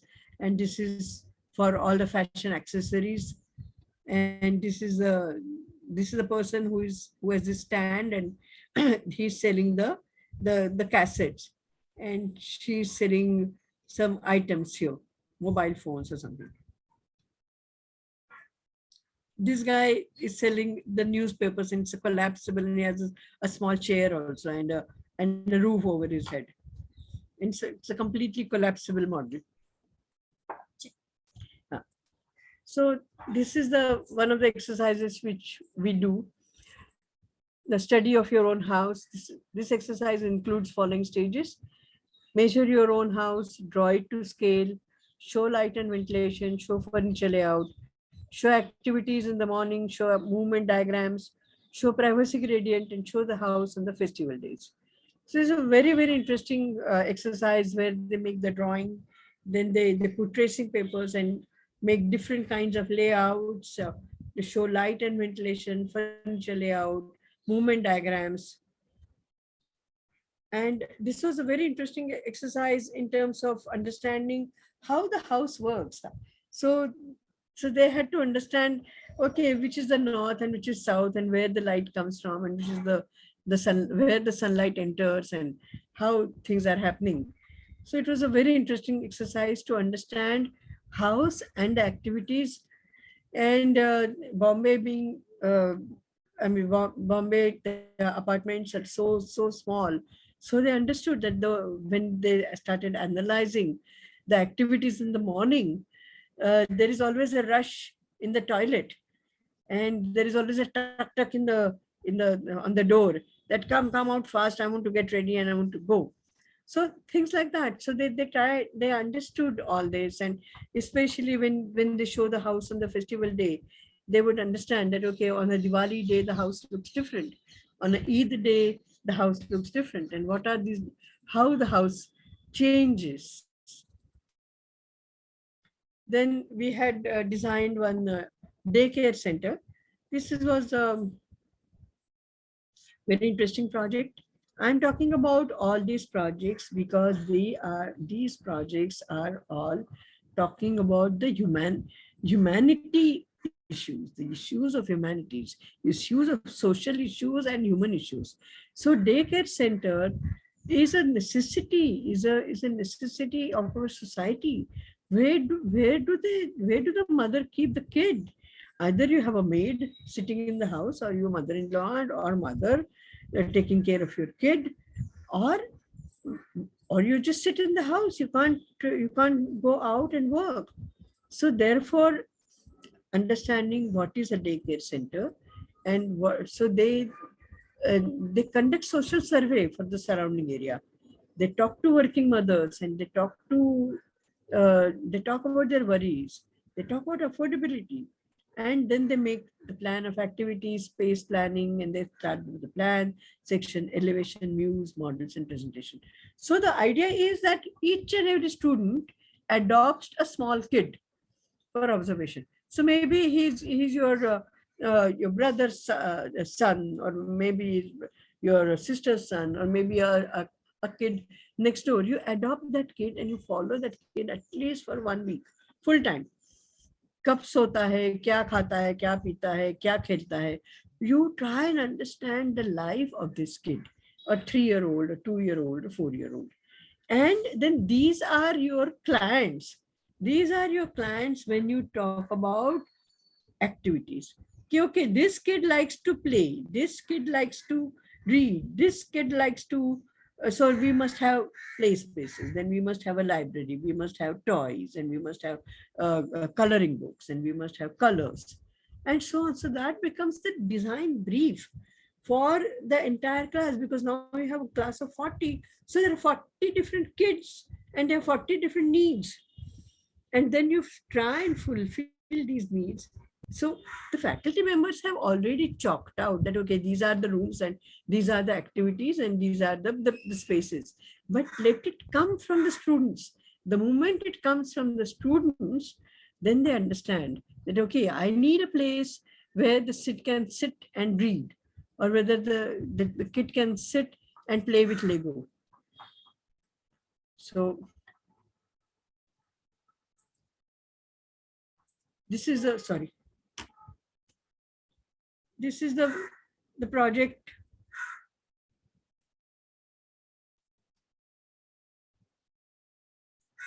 This is a project called Room of Your Own. Take measurements of your own house, draw furniture layout, the same project that we had done. Study the activity and tell them that now the builder has found some bylaws and he's going to give you 120 square feet extra. So 1 room extra. Design this extra space. You take a design brief from your father and you take a design brief from your mother. And then let's see what happens to that room. So people who took the design brief from the father, they said that the father said, oh, I want to have a library. I want to have a music room. I want to have a TV room. I'm going to have a large video screen and I'm going to watch movies and so on. While as the people who took brief from their mother, they said that, oh, my eldest child doesn't have a room of her own. So I'm going to give that room to her. My father-in-law doesn't have a room of his own. So I'm going to give that room to him. So women have always been sacrificing for the family. And it's important to understand that the woman who runs the house doesn't have a room of her own. This is women's housing. That this is the project that we had done in the second year, where we decided that the women were the head of the family, and also they were they were uh, they were using their own house as a resource, and they were working from their house. Students had listed many activities like making papad, tuition teachers, beauty parlor, tailoring jobs, making dabba, running your own office, arts and crafts work, and many more for using your house as a resource. So you use your house as a resource. They went on, they collected data, they did all the social surveys, and then they designed the entire space in such a way. And then they designed the entire space in such a way that the woman could, it's not as if this is an extra room. No, it's within the house. It's within the house. You accommodate these activities. You accommodate tailoring jobs, and you accommodate making dabba. And they designed housing units, and it was a beautiful project. This is another very, very important project that we had done. This is Working Women's Hostel. This is a need of the society. Or single working women, or it could be, she could be divorced working women with kids. Housing prices are completely unaffordable. So what do? The working hostel women existing, they don't allow kids. So what do? They don't want to go back to their own Mecca. They don't want to separate their kid from themselves. Therefore, we designed a working women's hostel with a daycare center as part of the hostel. So where the woman who is working and has a kid can leave the kid in the daycare center. When the kid gets older, then of course the kid will start going to the school. So that is how you have to be sensitive to understand the issues of modern day Indian women, that they want to work, they are ambitious, they might not, after divorce, they might not want to go back to their own parents' house. They want to live on their own. But then what do they do with the kid? And therefore, we have to take care of these issues. And unaffordable prices, the prices of the housing prices are totally unaffordable. This was a house that we had done, a twin house that we had done in second year, or maybe end of first year. So we suggested the structure of the family where the wife is very high profile. She is a CEO of a company. Husband works from the house and takes care of the kids and his parents. So there is a family of 5, and you design the house. So yeah, I mean, students were just taken aback. I mean, how can the husband work from the house, and how can he take care of kids? But then we had discussions and we had debates, and we could convince the students that yes, this could be the reality. This could be your own reality when you grow up.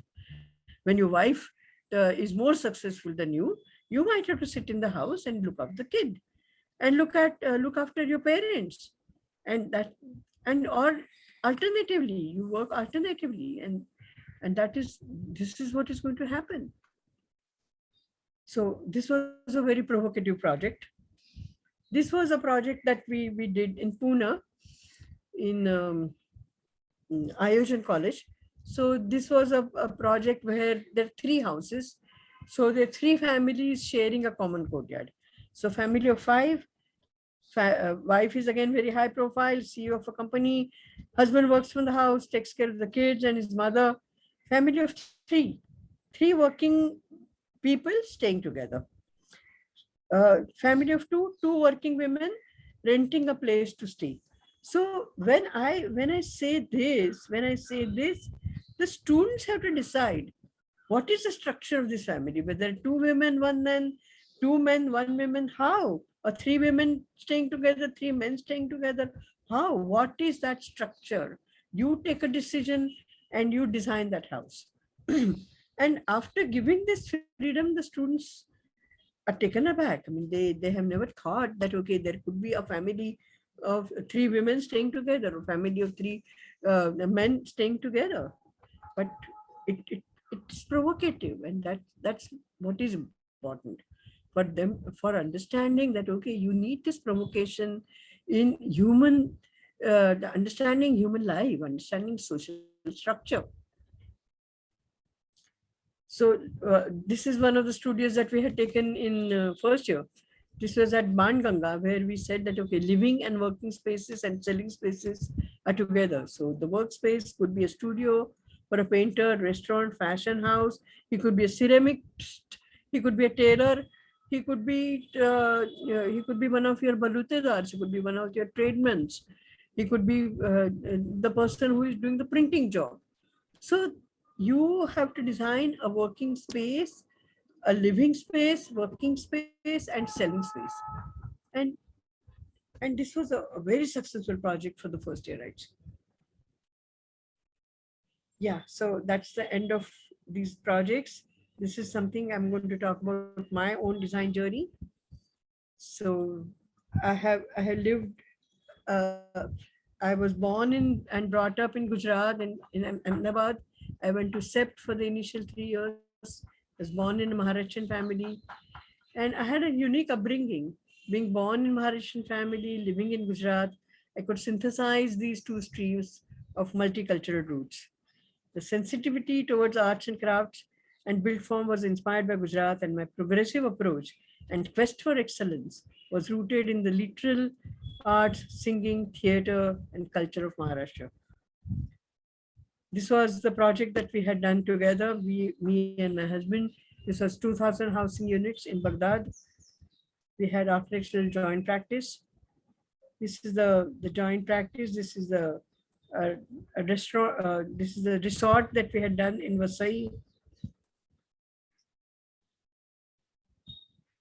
This is a farmhouse that I had designed in Alibag.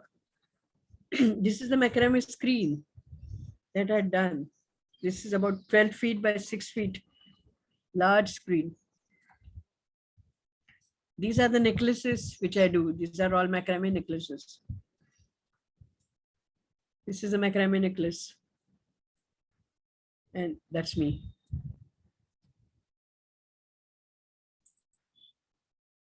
Okay, that was the session. Thank you. Questions and answers and comments.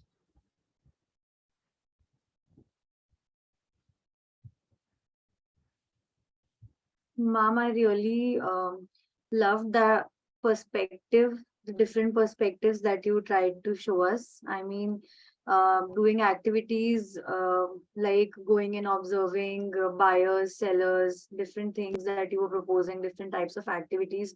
Honestly, I personally could not even imagine that these things could be associated to architectural education, or how they could help and support architectural education in any way. So you have widened my perspective in such a remarkable way that these different things can also be incorporated in architectural education process. Thank you. Yes, any more?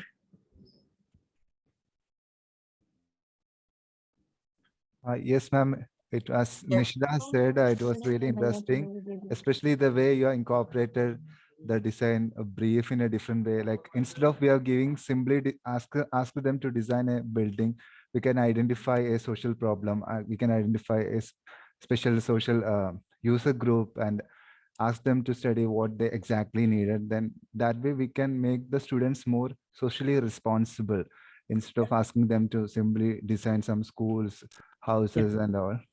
So that part is really appreciable. And the other thing, breaking the stereotype of the society, the design brief you're given, where the woman is a CEO and working, and the husband is taking care of the house. And so breaking the stereotype, and we can educate the new generations in a very better way by providing such kind of a need of social changes and things. And also that's too really nice. Even we are like eagerly waiting to work with such different design briefs and all.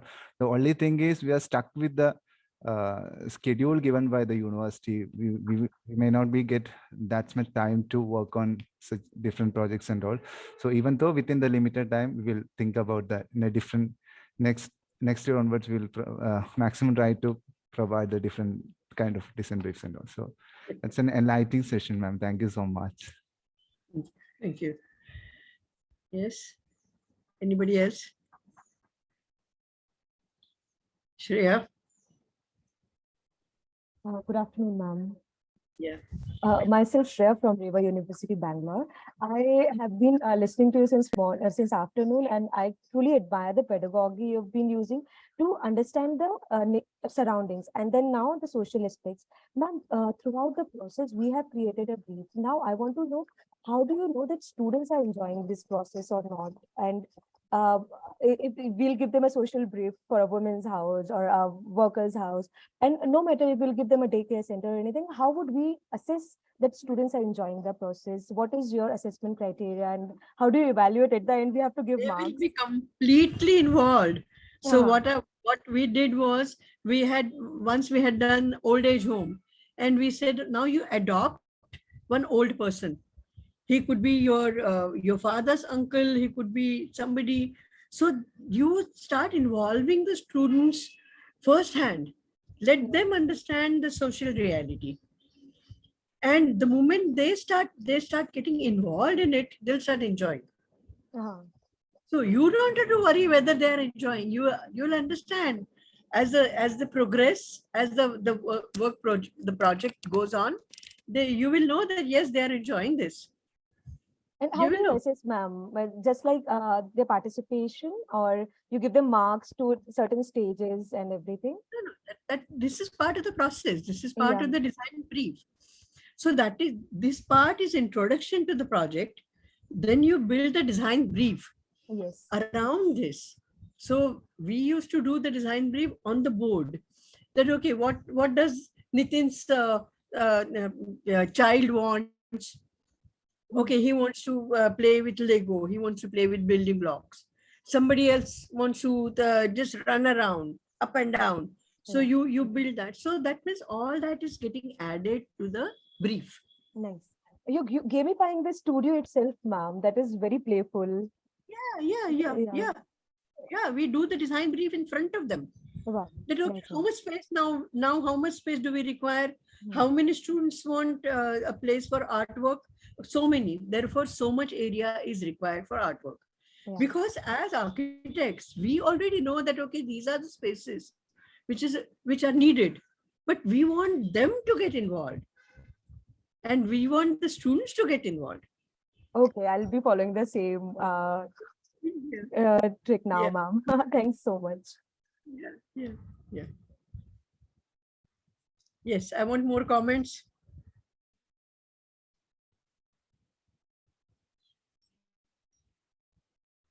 Anyone else wishes to say anything? The floor is now open. You can either unmute yourselves, or you can also write in the chat box. Unmute yourself. I want to see your faces. Did you enjoy the session? Do you have any objections? What are your comments?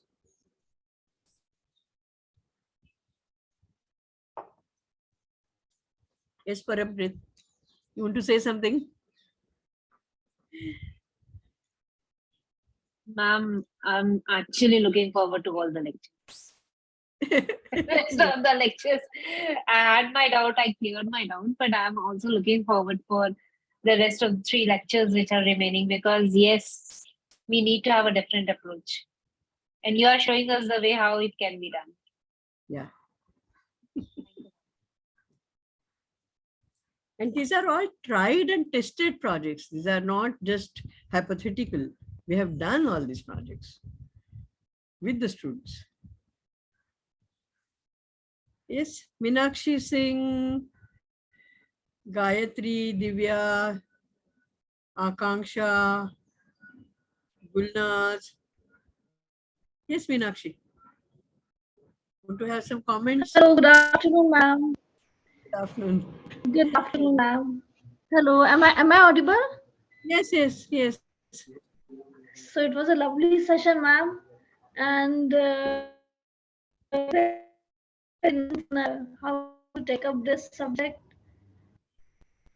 Yes, I really enjoyed your session. Yes. What did you enjoy? What did you like? Yeah, I like the way how to deal with the problem of the students actually, especially when we are taking that studio subjects. Yeah. Mm. Yes, yes. Because at times it's like but what I face over here is like when the students they come up with the concepts like whatever na, so they don't draft it, they're only just talking in air, it's like something like that. So yes, so even at times it becomes difficult for me to understand what they are saying. Yes. Yeah. Yeah, I mean, ask them to make models straight away. Yes, yes, Don't, yes. But don't go to people who are not yeah, very good at drawings. They can make yes. models. Yeah. Hmm. Yes, yes. Even they can come up with some photographs or something like that. Na? Even if they are getting influenced by some buildings, they can bring that photograph of that building also. Okay, we are getting Yeah. influenced from this Yeah. work, this particular work. Yeah. Yeah. Yeah. But it's better that it comes from within the design brain Yes. and the solution and the work. Yes. Yes, ma'am. Important. So yes, thank you so much, ma'am, for the session.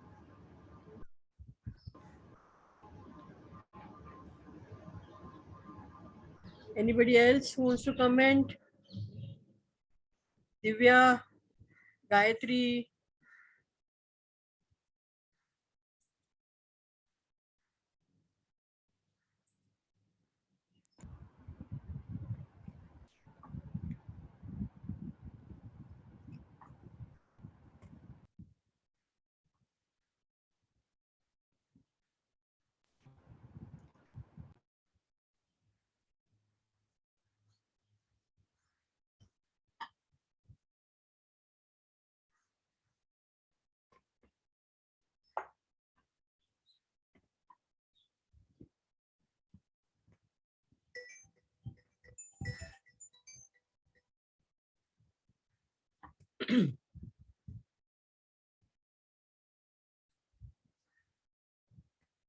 Ma'am, may we take a short break now? We'll take a short break. Yes. Ma'am, we are all really looking forward to your next session, that is tomorrow. Okay. And you mentioned that you will be showing us some activities that you all performed at Risby College.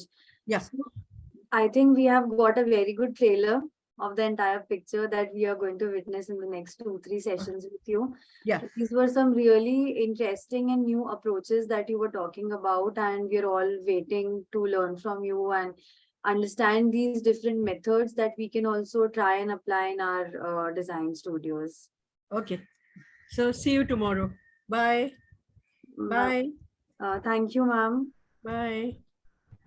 I would also like to highlight again about ma'am's book.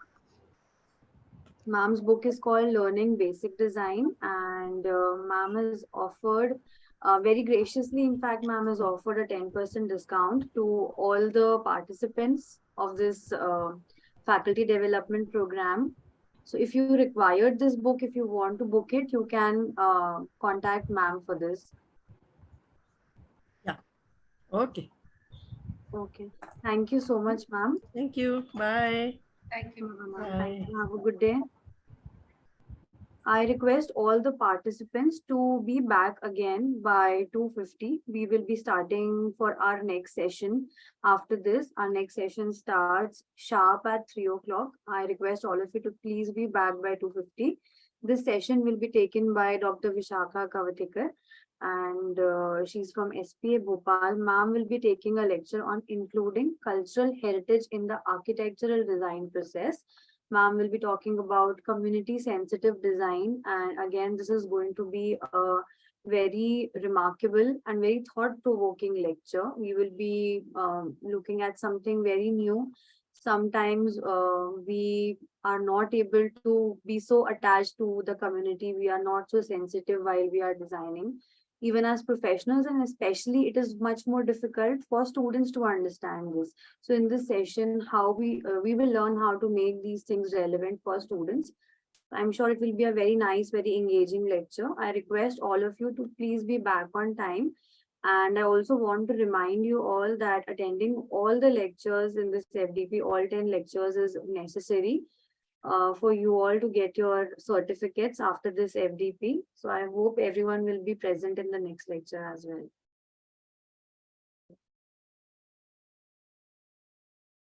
Thank you all for joining. You may take a short break now. Let us all meet back at 2:50.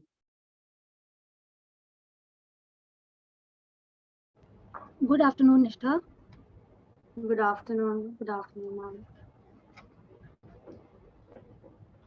Good afternoon. I hope all the participants are back. If anyone is yet to join, please ask them to join as well. Nishtha, am I audible? Yes, ma'am, I can hear you.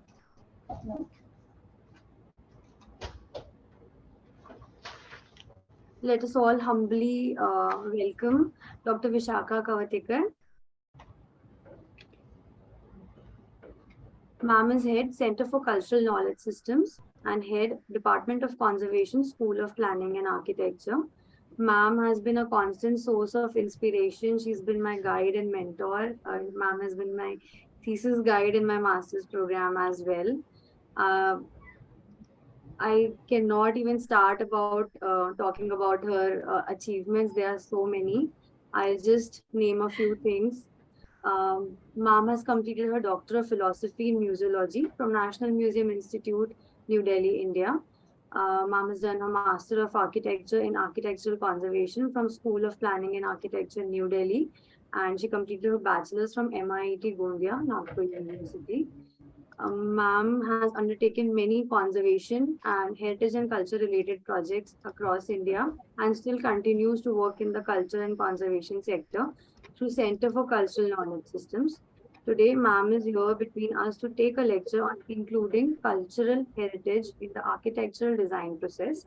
This will be a discussion on community sensitive design, and ma'am will throw light on how culture can be included in the architectural design process and how these things can be made understandable for bachelor's level architecture students. You're most welcome, ma'am. We're honored to have you with us. Thank you for accepting our invitation. Thank you so much.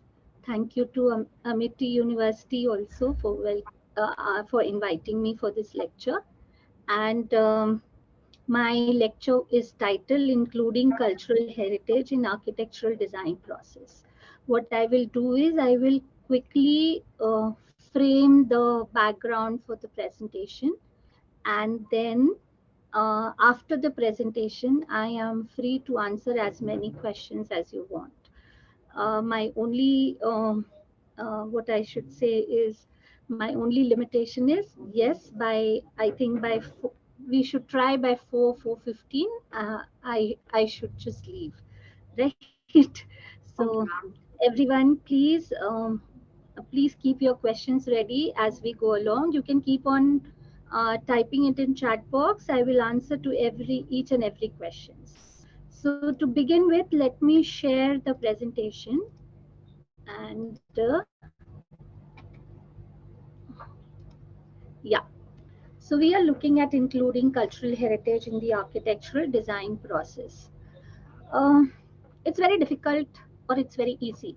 It is both extremes to define what is a cultural heritage, because it could be a built as big as a landscape or a city or even a painting. Or you could have these fragments which are lying around, some drawings on the rocks, a incomplete temple, a thriving festivity, and you should know how to control it. Even the breaking of the coconut is so much a part of our heritage. It could be something which is hidden within the ground, so it could be archaeological in nature, or it could also have an expression into small artifacts which are there. It could be a jali work, it could be a tradition of coexistence, it could be about the disparity in the society, it could be about the water bodies and the ghats and the temples and the houses. So the whole thing becomes difficult when we see the scale of cultural heritage that is there. The variety, though, comes from the different kinds of geographical locations, the time period, because even if it is 1 lakh year old, like Paleolithic, Mesolithic, small stone instruments to different builders, architectural styles, the size of the buildings, or typology. The variety gets built in through these various parameters or factors. And what is notable to understand is that the build has its impression on the spatial or the speciality of a space. And the spatial is always a manifestation of the culture in which we live and survive. So many a times people tend to call it as intangible, and they all are woven together with the implication on one another. Therefore, one cannot survive with other. Commonly, they say that, okay, let's talk about the architecture of the masses, don't talk about the monuments. And then the biggest divide comes when we try to say something which is rural and something which is urban. Because rural would always be seen as somebody who is not taking a conscious decision to come to the urban areas, but they're seen as it's not so well educated, so he stays in the rural areas and kheti badi kar li, reh liya types. And the urban which is thriving, full of jobs, people wanting to go from one place to another, there is aspiration, there is luxury, but so is the disparity. But hence the movement that is being seen largely is from the rural area to the urban area. Now, even if we see this, the rural and urban divide is not free from each other. So when human transport, culture follows, and so does the adoption of spaces. And when you are adopting into a urban space, still your cultural roots belong to each other. Now, let's stop at trying to define cultural heritage and see how it actually helps us in determining the speciality of a place, but also look at the design process. One way they say is a design process, and this I'm taking from Chicago Architecture Center, very specifically designed steps. You define the problem, you collect information, you analyze, you develop a solution, then you take feedback, you improvise the design, and then that gets implemented. This is what we are supposed to be knowing, and this is what we tend to teach.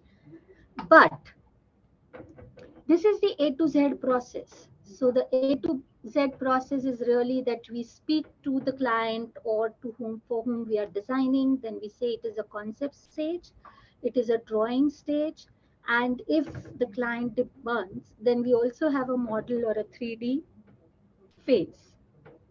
But in academics, while we are teaching the A to Z process, equally important it is to learn the Z to A process, because we have the standing buildings which may or may not qualify as heritage, but still they are standing. And from the standing buildings, you need to interpret the culture, you need to translate into a drawing and work out the concept and the requirements behind it. Is there is there anything that I need to know, Nishtha? Yes, ma'am. Ma'am, actually, the slides were not changing. The slide was stuck to the first introductory slide only. Okay, okay. We can see the 15th slide on screen right now, but from first it Yeah, directly came to 15th. what I'll do is I'll share the presentation also for everyone, so Yes, you can circulate it to them later. yes, Okay. ma'am. Okay, Let ma'am. me try and see it if it means like actually I can't see on the screen when the presentation is there. That is Yes, the whole problem. So if it is still stuck, let me know. Okay. yes, ma'am. Sure. Yeah. So here is one of the ways of interpreting culture where we start looking at gender roles and domestic routines. So in our lives, more or less, the type of activities we do to the type of usage of space within an outside house is very fixed. We we we shy off from naming it, but there is a gender role and domestic routines which every family follows, and it gets reflected through the kind of habitation in which we are.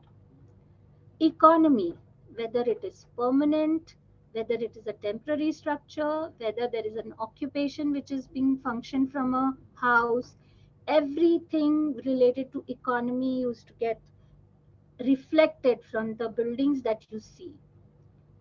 There was also this interaction of family and transfer of knowledge, which happened through family type and cycles.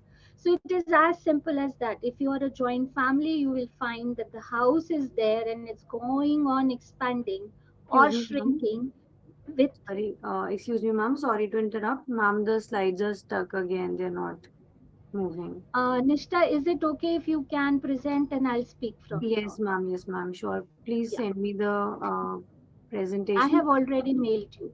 Okay, I okay. have already mailed you on your Yes, ma'am. I am sharing it. yeah. It is on the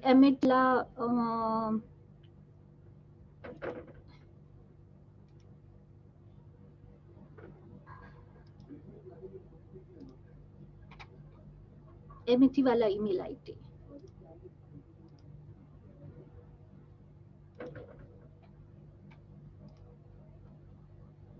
Could you download it?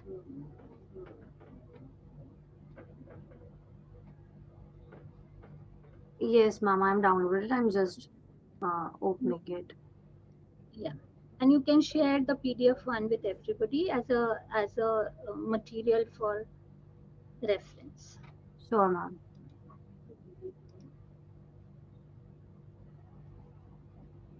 Sorry, any questions? Anything?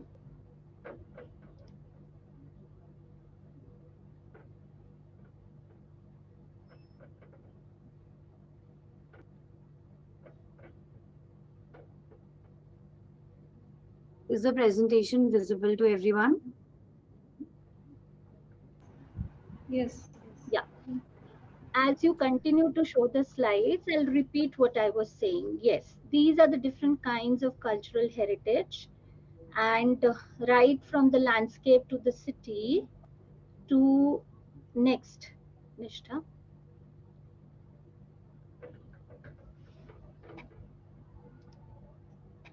Nishta, yeah, to the painting. Go on, Nishta.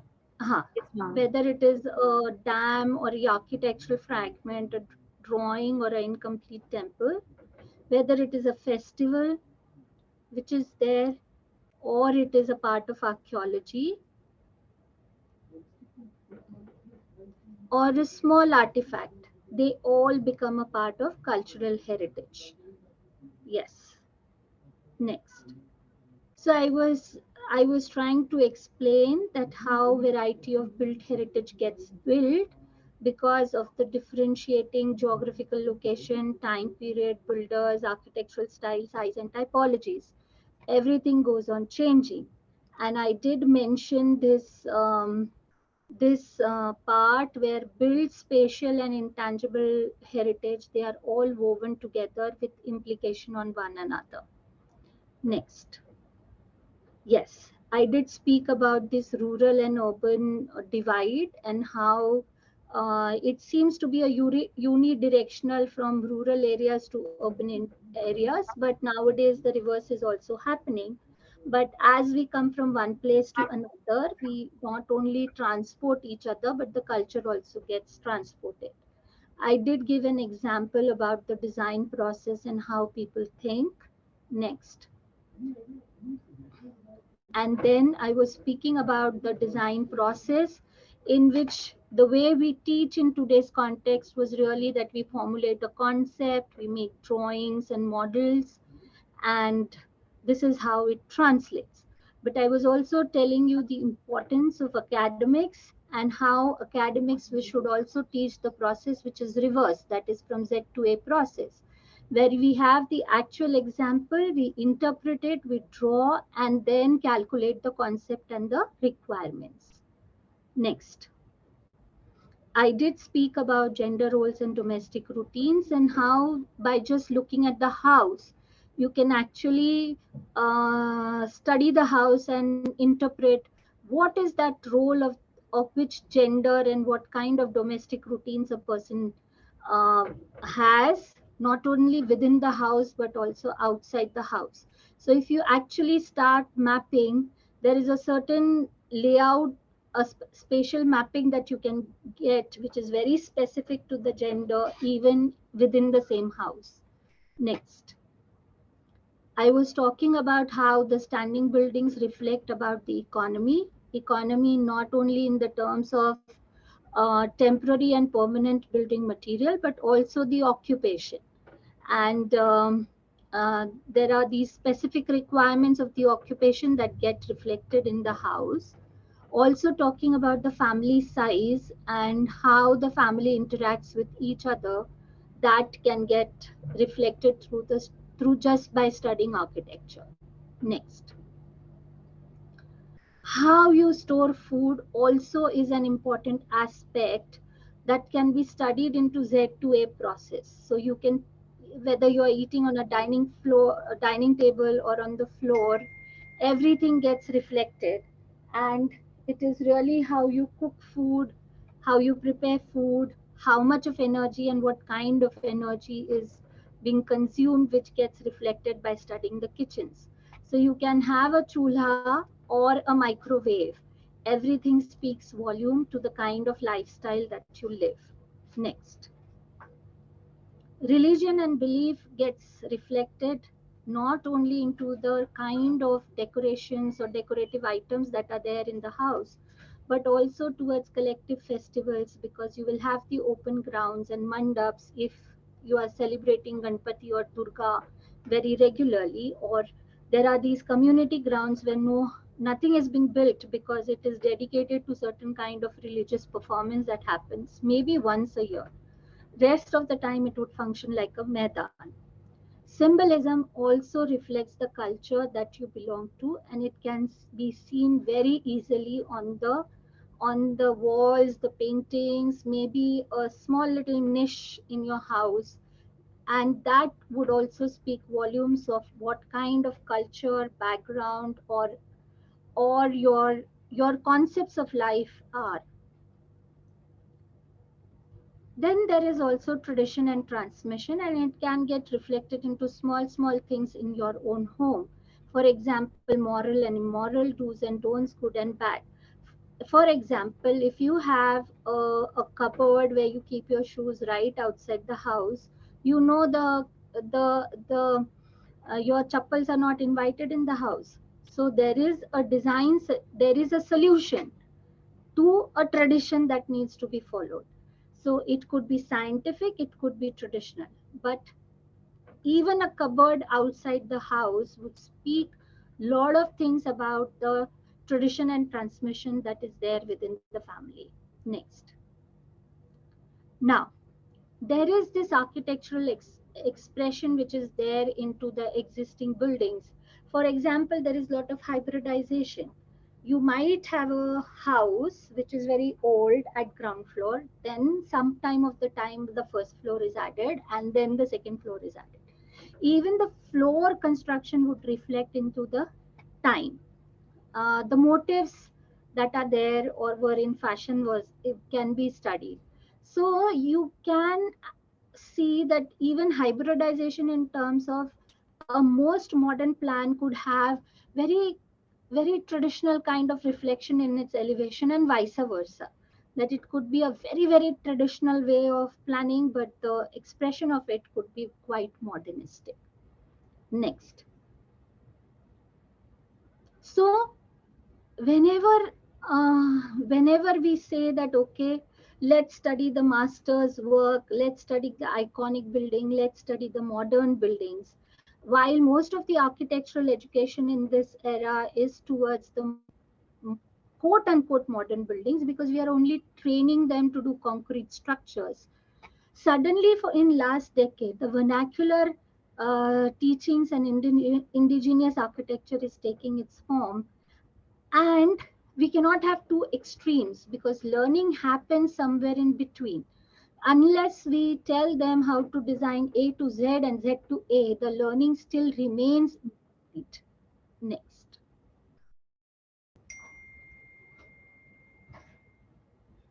So let's also look at what happens when we study all these factors.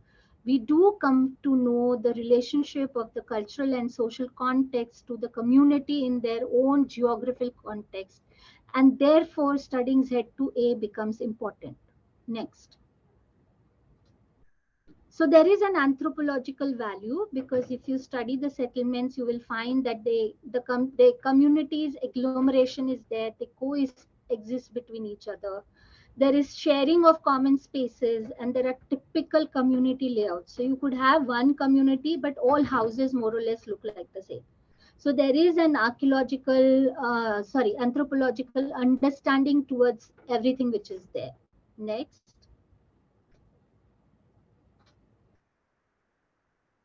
There is this architectural, archaeological, and historic value which we cannot miss because you will find that the architecture of a place or a building is always a progression which starts from a smaller units and goes on complicating itself either by repetition of the units or by expanding it in size.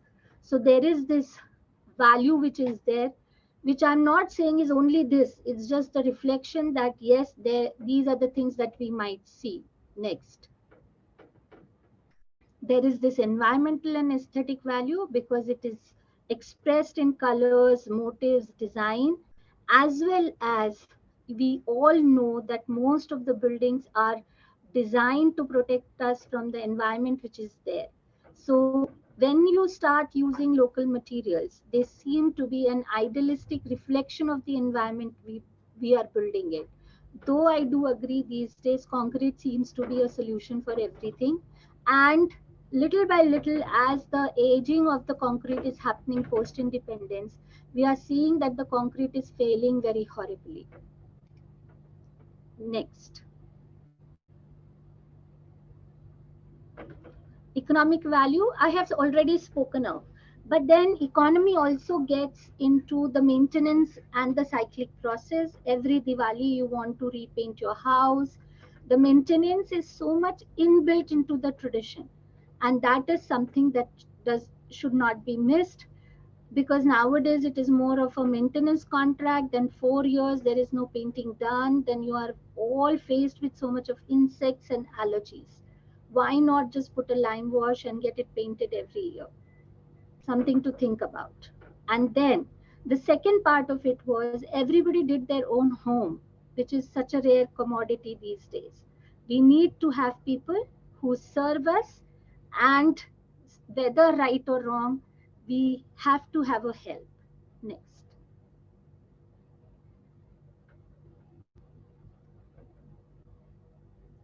The spatial value.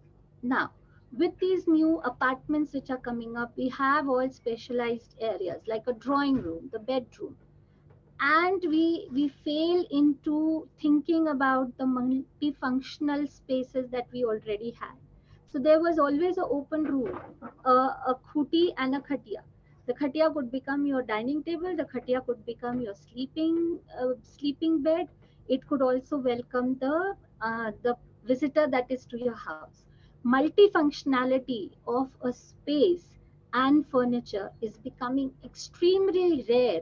So we are actually stacking our homes with so many things, not thinking about how to keep them minimalistic. Next. So let us reflect then into what is architectural education and what are we able to give them.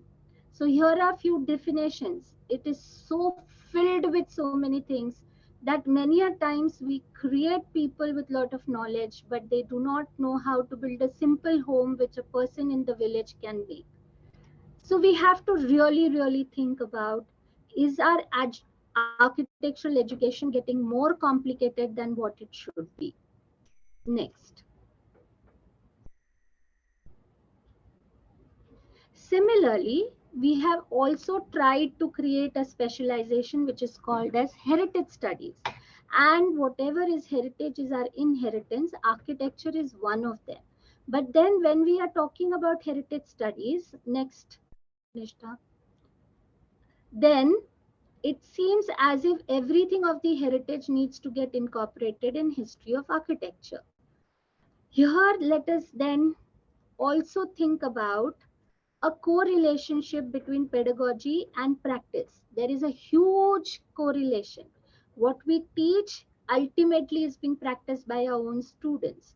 Now, when we are talking about this teaching, we can't only talk about theory and philosophical base. We have to teach them about processes and techniques, the standards that they need to follow, and also the new design and appropriateness of the technology.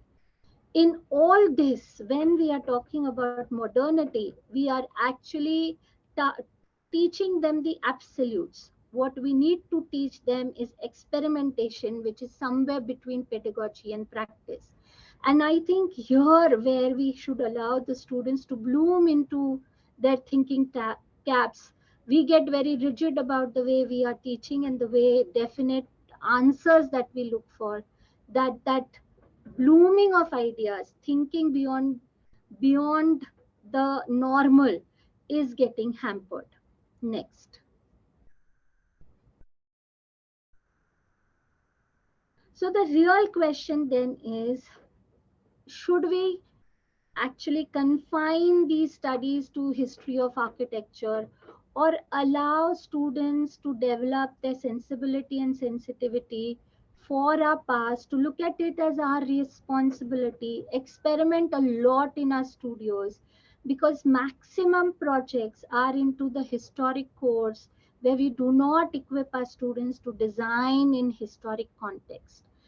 This is, I think, one of the areas where we should give a lot of emphasis on. Next. So, this is one of the street facades, old buildings, new building, and new building has to look like new. Is this necessary? That is something what we have to think, because if you would have equipped the person, maybe the new building would have also looked more or less like the old. It was not so difficult. It's just that the attitude and aptitude towards it is not developed. Next. So, what are these queries with which as a professional, as an academician, that we need to reflect on? It is, are we failing to understand that designing in historic context or historic areas is critical, and there has to be a special training for it?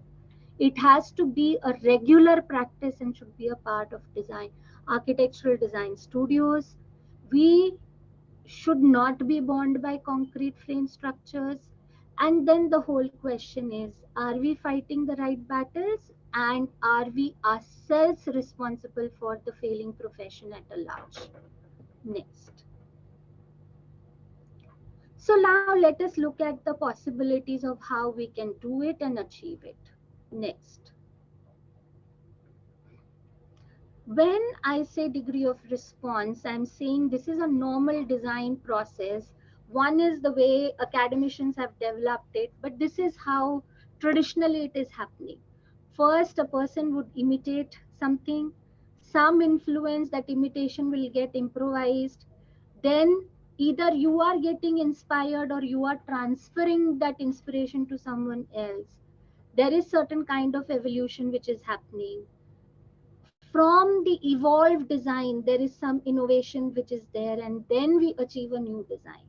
It is a gradual process of many years, which we are trying to club it into a box of 5 years. Are we trying to make mistake? Because we are not even teaching them how to imitate properly. You are missing the complete detailing which should be integral to all our decision making. Next. Here are certain examples of the buildings that can impress you. The Kailasha temple, none of its kind, the second has been able to be made. Next.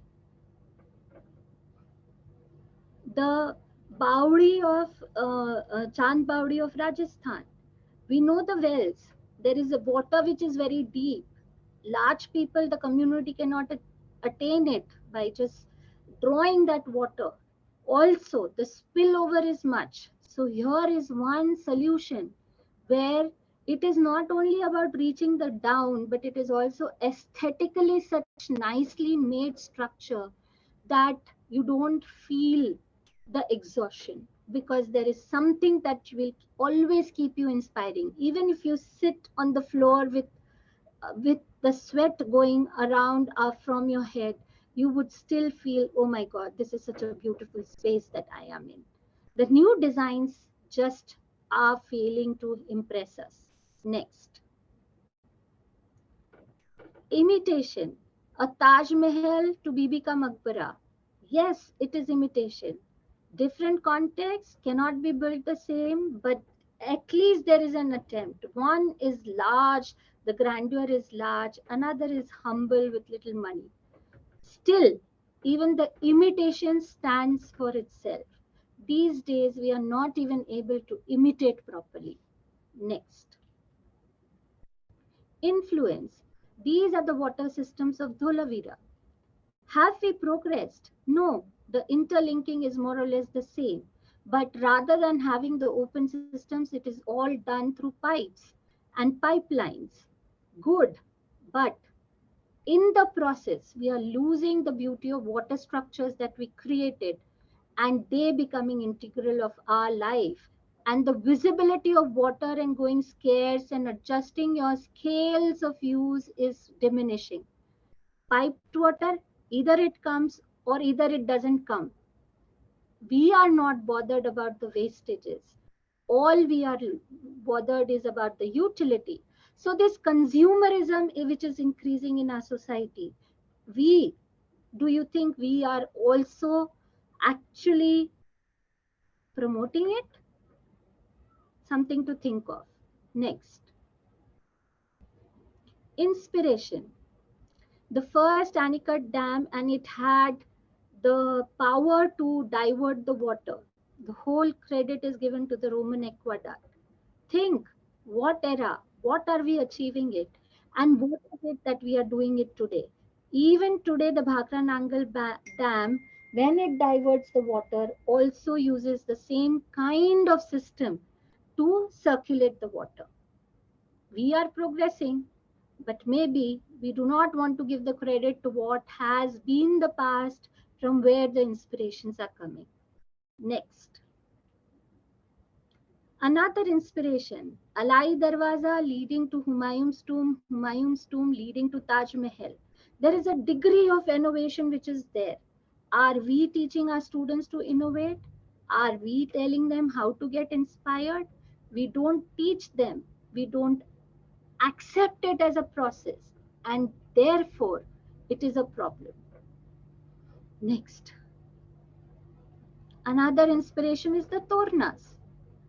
First, came in the Vedic time period, became stone in the Buddhist era, adopted by temples, maybe in the north, maybe in the south, but there are many Tornas all across the country, and now even built in RCC.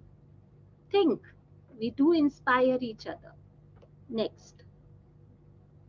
Interventions, small little detail like water supply chain system. We think we innovated it, we have mastered it, we have specialized in it, but it is not current knowledge. It has come from generations together, and the proofs of it is actually there into the temples that are there, or maybe into some of the houses which are there, which are historic enough and not studied enough to give to its due credit. Next, innovation. A small house in Mesopotamia, Harappa, to a modern residence plan. Have we really progressed enough to say that there is no linkage to the past? Think, because I think the requirements are the same. Rather, we are reducing into the functionality and getting lost into making dead spaces more than the live, adaptable, multifunctional spaces. We have increased our needs, not our efficiency. Next, evolving.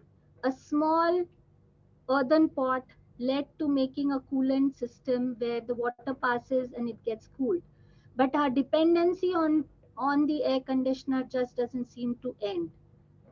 We need to think about how do we evolve and create new details and new design, because if we are stuck with air conditioner, we won't suffer, but our generations will. Next, we are very happily teaching them about modern materials. Are we teaching them the traditional methods or traditional materials and how to deal with them with the same nitty-gritty, with the same will, accepting the fact that yes, traditional can survive more than the concrete and the latest materials because their durability is questionable.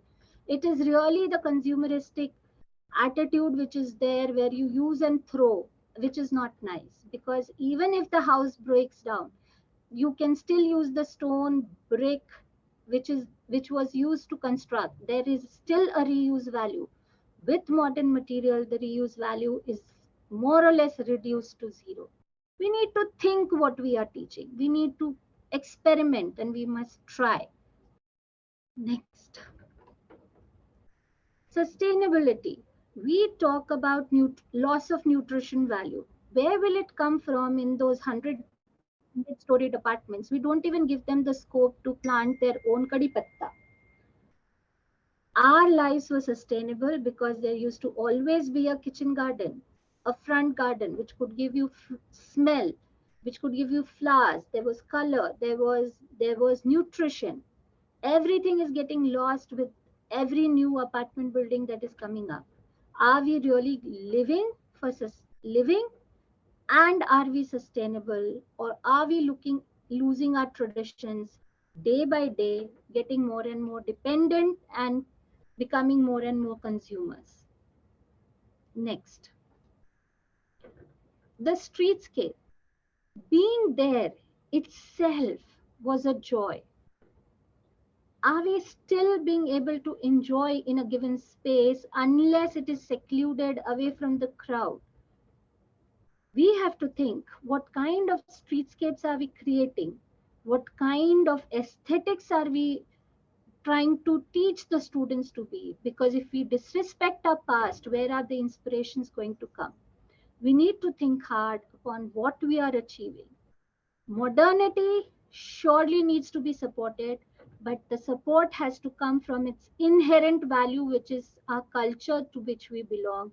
And I think some hard thinking has to go into it. Next, because day by day we are getting simpler with least minimalistic attitude.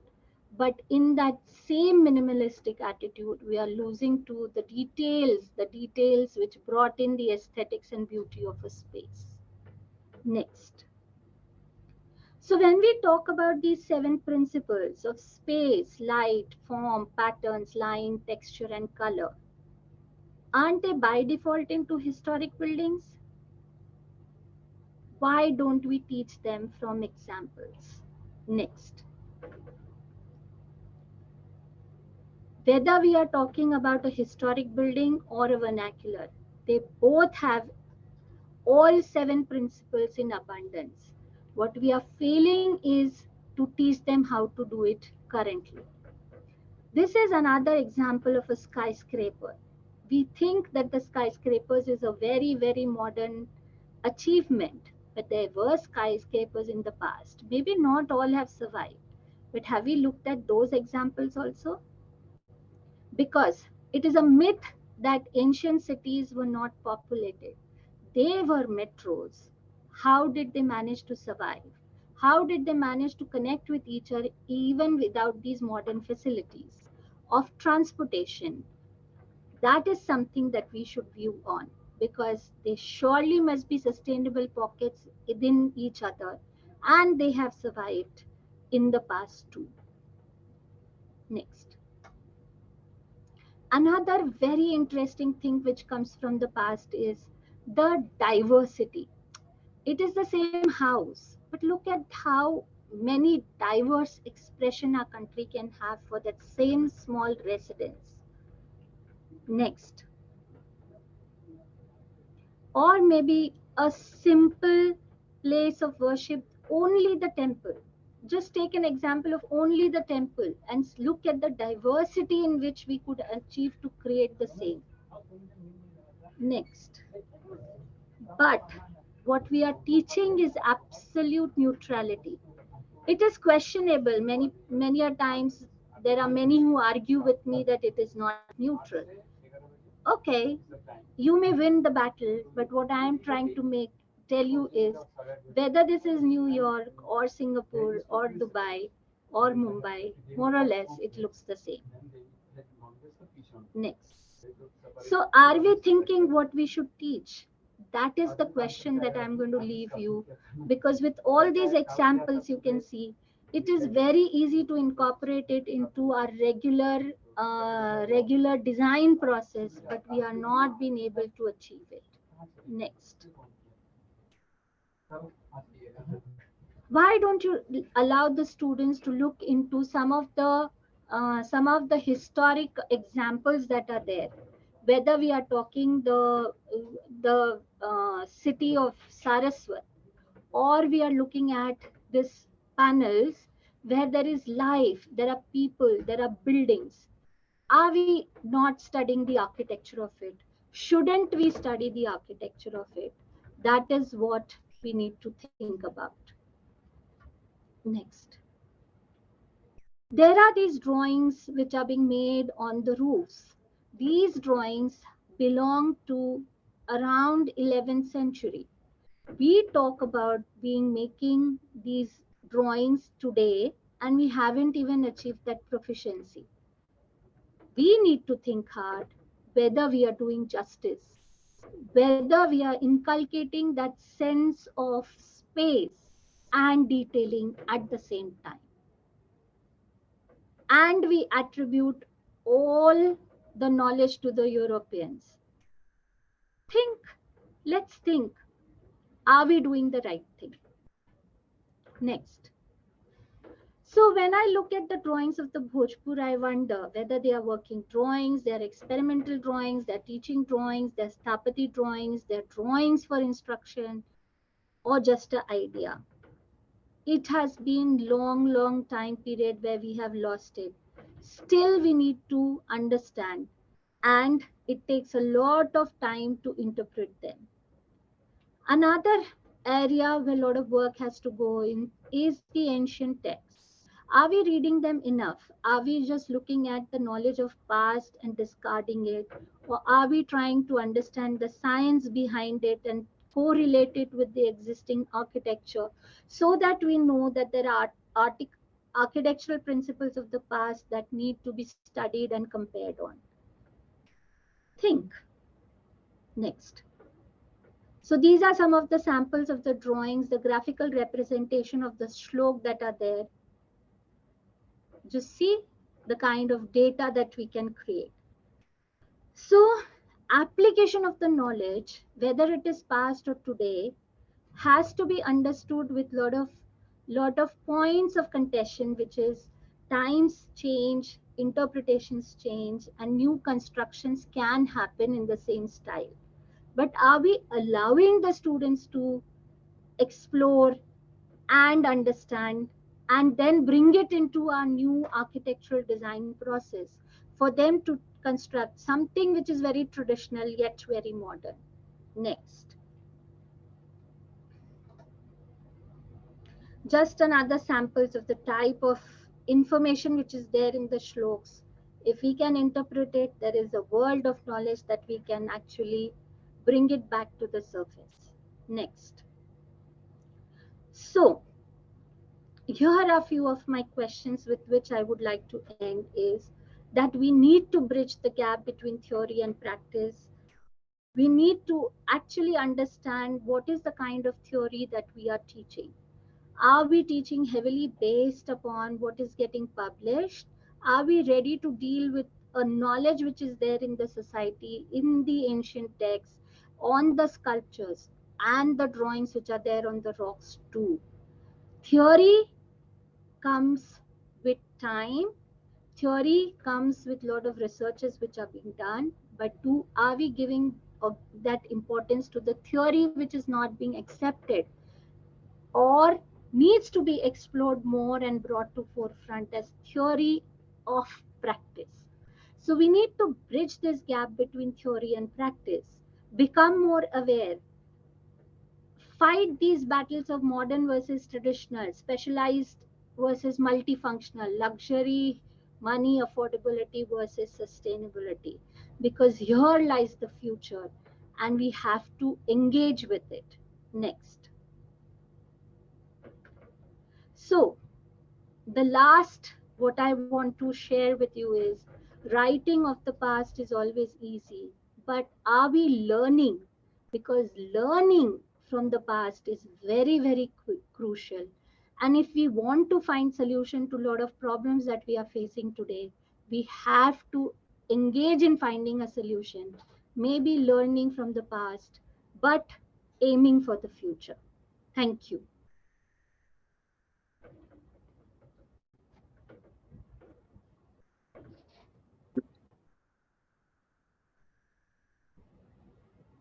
Thank you so much, ma'am, for that amazing lecture. I would rather put it as eye-opening. You put out some really great questions, and I believe that these questions are the ones that we all need to think about, especially as academicians, because we are the ones who are creating the newer generations of architects, and it is actually a very general norm that whatever we teach in the design studios in the theory classes, somewhere or the other it is lost while students become practitioners and they start designing. So whatever you shared in this lecture is actually very eye-opening, very thought-provoking, and I think that everyone should ponder upon these thoughts and try to incorporate some of these values in their lectures and their design studios as well.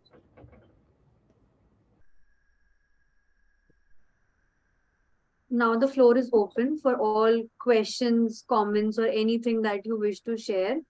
The floor is open for everyone. You can unmute yourselves and you can interact with ma'am. You can talk to her.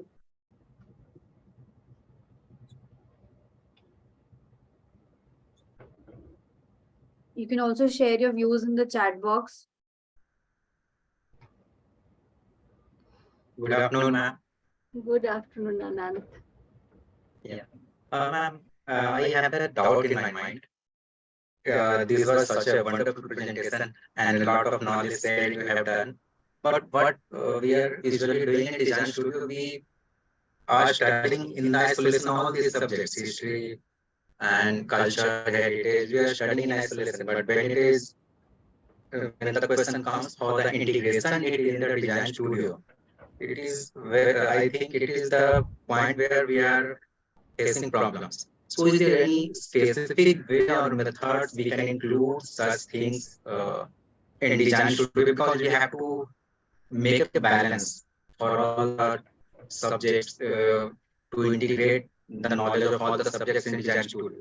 So, the importance of culture and heritage is all very important. So, how if we can increase the the method of ways or methods we can increase the inculcation of these cultural heritage values in design studio. Is Right. there a specific? Uh, I do understand the compulsions in which we have to do the entire design process, and there are these targets. Now, for example, a stadium. For stadium, the Z2A process doesn't work, but as soon as there is a housing, the Z2A process works. So do not look into dealing with historic areas or dealing with culture as a silo. You have to make it a part of regular thinking. That is my whole argument. Because unless you make it a part of regular thinking, you will not be able to sustain these design processes, right? Because we are also seeing that concrete fails and concrete fails very badly. So then are we ready to look into the other kind of alternatives? Because somewhere in our mind over these last decades, we are being told as if concrete is the only solution. चार मंजिला building नहीं इस material में नहीं हो पाएगी, उस material में ही होगी. Now with these kinds of strange things we have literally stopped thinking of the composite structures. Okay, fine. You want concrete for the toilets. Okay, make a toilet block in the concrete. But what about the other spaces? We are not experimenting. My whole argument is unless you make it a part of regular thinking and unless you experiment, we will not be able to make a difference. So don't look for a complete studio which is only dedicated to history and culture. Make it a part of even putting up a flat scheme.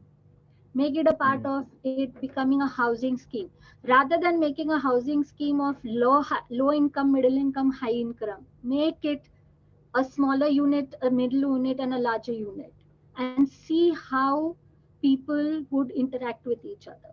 Because you know what is happening? There are two people saying, and they have a huge bungalow built for their kids, but those kids never stay in that home, and then it becomes a problem. It becomes a problem for even for maintenance. Rather than that, you could have easily built a small 2-bedroom bungalow and had a large space for yourself. The thinking, because we are not putting in that thinking into them, they are not thinking, and because they are not thinking, they are not able to transfer it to their client. So if we have to really make a difference, we will have to experiment. And let me tell you, students enjoy this experimentation because even they get tired of looking at buildings which make no sense to them. है ना? For example, when you have to deal with the geometry, why don't you ask them to find out all structures across the globe which use circle as a prominent element? And in which cultures? And you will be surprised, it is used in Rajasthan, it is used in Gujarat, and then the spread starts coming.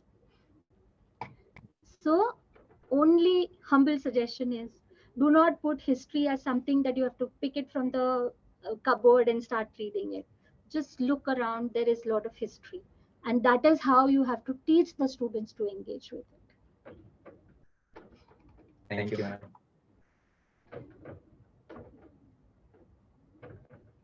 Any more questions? Yeah, there is one question in the chat box. My question is how to develop interest in students for working processes of design, especially post-COVID. They have stationary issues too, don't want to sketch, etc. Neetaji, thank you for your appreciation also.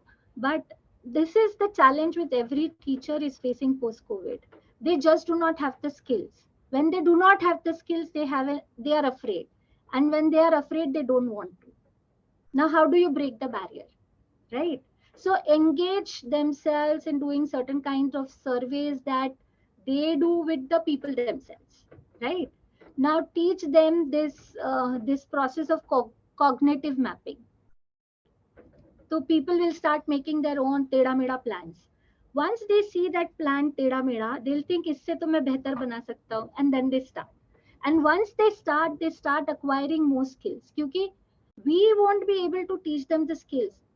जिस speed से they will learn the skills. So we have to change our methods of engaging with the students. because maybe they are good in description. Just ask them to write a description. They will write it. They'll put it on chat GPT. उसको refine करेंगे फिर वापस लाएंगे. Right? तो उनका अपना original अगर उनसे बाहर निकलवाना है, आई डू अंडरस्टैंड कि 60 की क्लास में नहीं हो पाता, बट आपको ट्रिगर सिर्फ 10 करने हैं. 10 को बोलना है कि 6 और को करो, अपने आप हो जाएगा. आप पूरे 60 से करवाने की कोशिश करेंगे तो नहीं हो पाएगा. You have to inspire only 5, बाकी वो खुद मैनेज कर लेंगे. Thank you. Any more Barkha, questions? yeah, there is Barkha. Barkha, I have asked Nishta to serve the PDF of the presentation. Please go ahead and study it. Yeah. Barkha ma'am and all others as well. I guess everyone wants the presentation. It was very insightful, and of course there were so many things that we could learn from. So after we conclude with this session, I'll share the presentation with everyone. Hi, ma'am. Am I audible? Yes. Hi, ma'am. It was very nice session. Interested. A lot of things I've studied about the heritage, culture parts and all. So when you show a picture of Chand Bahuri along with the modern well, how the massive structures changes to a very narrow modern well. It is all about getting to the bottom to fetch Exactly. the water. So, That's ma'am, sometimes time itself record changes. We can't construct a massive structure like Chand Bahuri for the purpose of getting water harvesting in nowadays. So nowadays land become a very value things, and we were forced to adapt the modern well construction. So in that case, I had a thought of like how there is an example in Humaid Heritage Housing Complex in Jodhpur, Rajasthan. In that, that's a modern housing colony. They have constructed a new step well by adopting the traditional techniques. So that's they using for the gathering spaces, taking the water for the uh, landscape things, and also it's a perfect example for how can we inspire from the tradition and innovate and incorporate in a modern context. So that also will be a thoughtful things, and also I think it's a kind of example. yeah. If you can learn the essence of it, it's being taken, right? Exactly. Because the very जिसको बोलते हैं ना, the seed of it was only to reach to the level of the water. That's it. Exactly. Yeah. How deep a bauli is always dictated by where the water is. They never construct. You can never construct a bauli if the water is just 10 feet and you want to construct a bauli around 150 feet deep. Right? Yes. And there are a lot of geographical considerations we have to be taken care. Right. Where is the Right. exactly? So thank you, ma'am. Thank you for the session. Shanik. Yes, ma'am. If you don't mind, would you please send me your example Yeah. on my email ID? Sure, ma'am. I will share. Yeah. Thank you you. so much for sharing a good example. Yes. I think, Nishta, time to conclude, beta.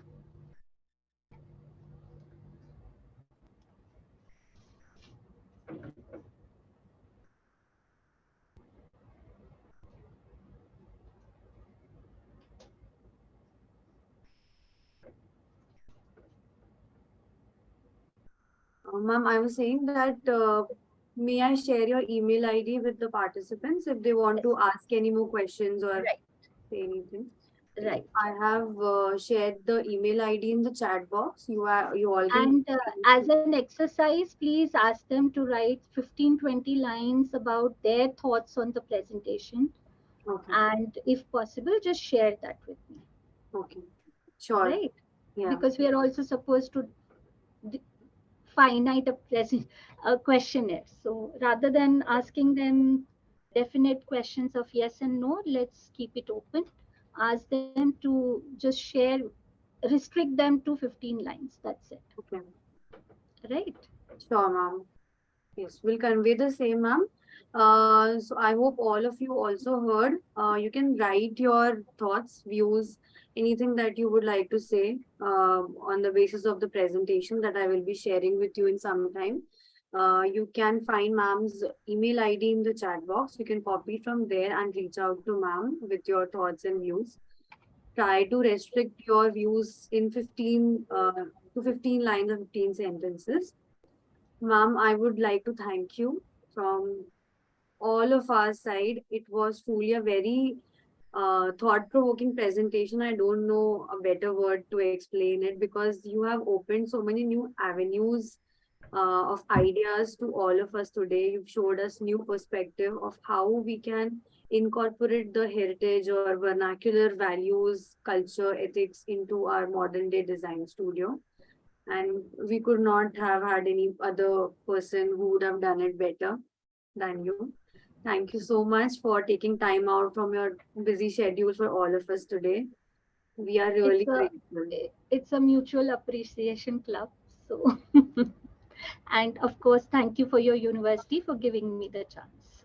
See you Thank you, again. ma'am. Bye Thank you bye. so much. Bye, ma'am. Have a good day.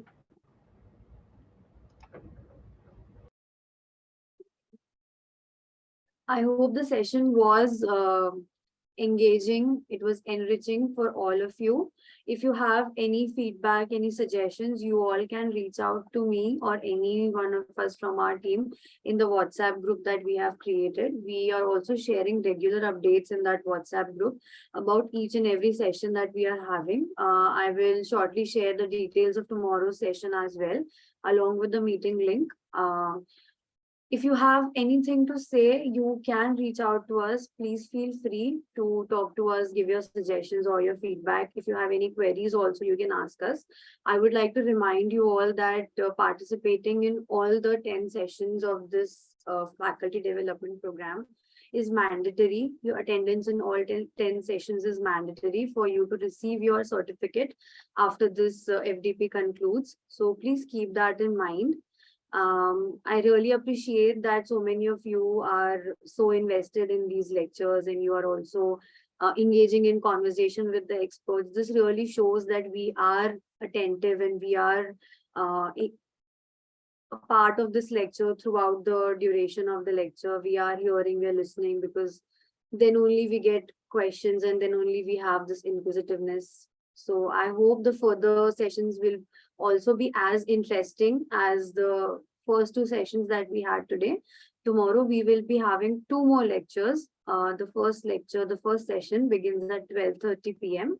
and the second one will be scheduled from 2:30 p.m. First lecture will be taken by Dr. Shankapratim Bhattacharya from IIT Kharagpur. This lecture will be on high-rise building and services and how to conduct studios related to high-rise building for undergraduate architecture students. The second lecture will be again taken by Pradnya ma'am, and she will be going ahead with the presentation that she took today. So she will be continuing from where she left. She will be talking about further experiences and the various exercises that she mentioned about in today's lecture. So I am personally very excited for both the lectures tomorrow. They will be very interesting and probably even more engaging than today. So I expect your active participation in the lectures of tomorrow as well. I'll be sharing the presentation that ma'am has shared today, Vishaka ma'am. I'll be sharing it in the WhatsApp group. Thank you all for joining today. If you have anything to say, please feel free to reach out.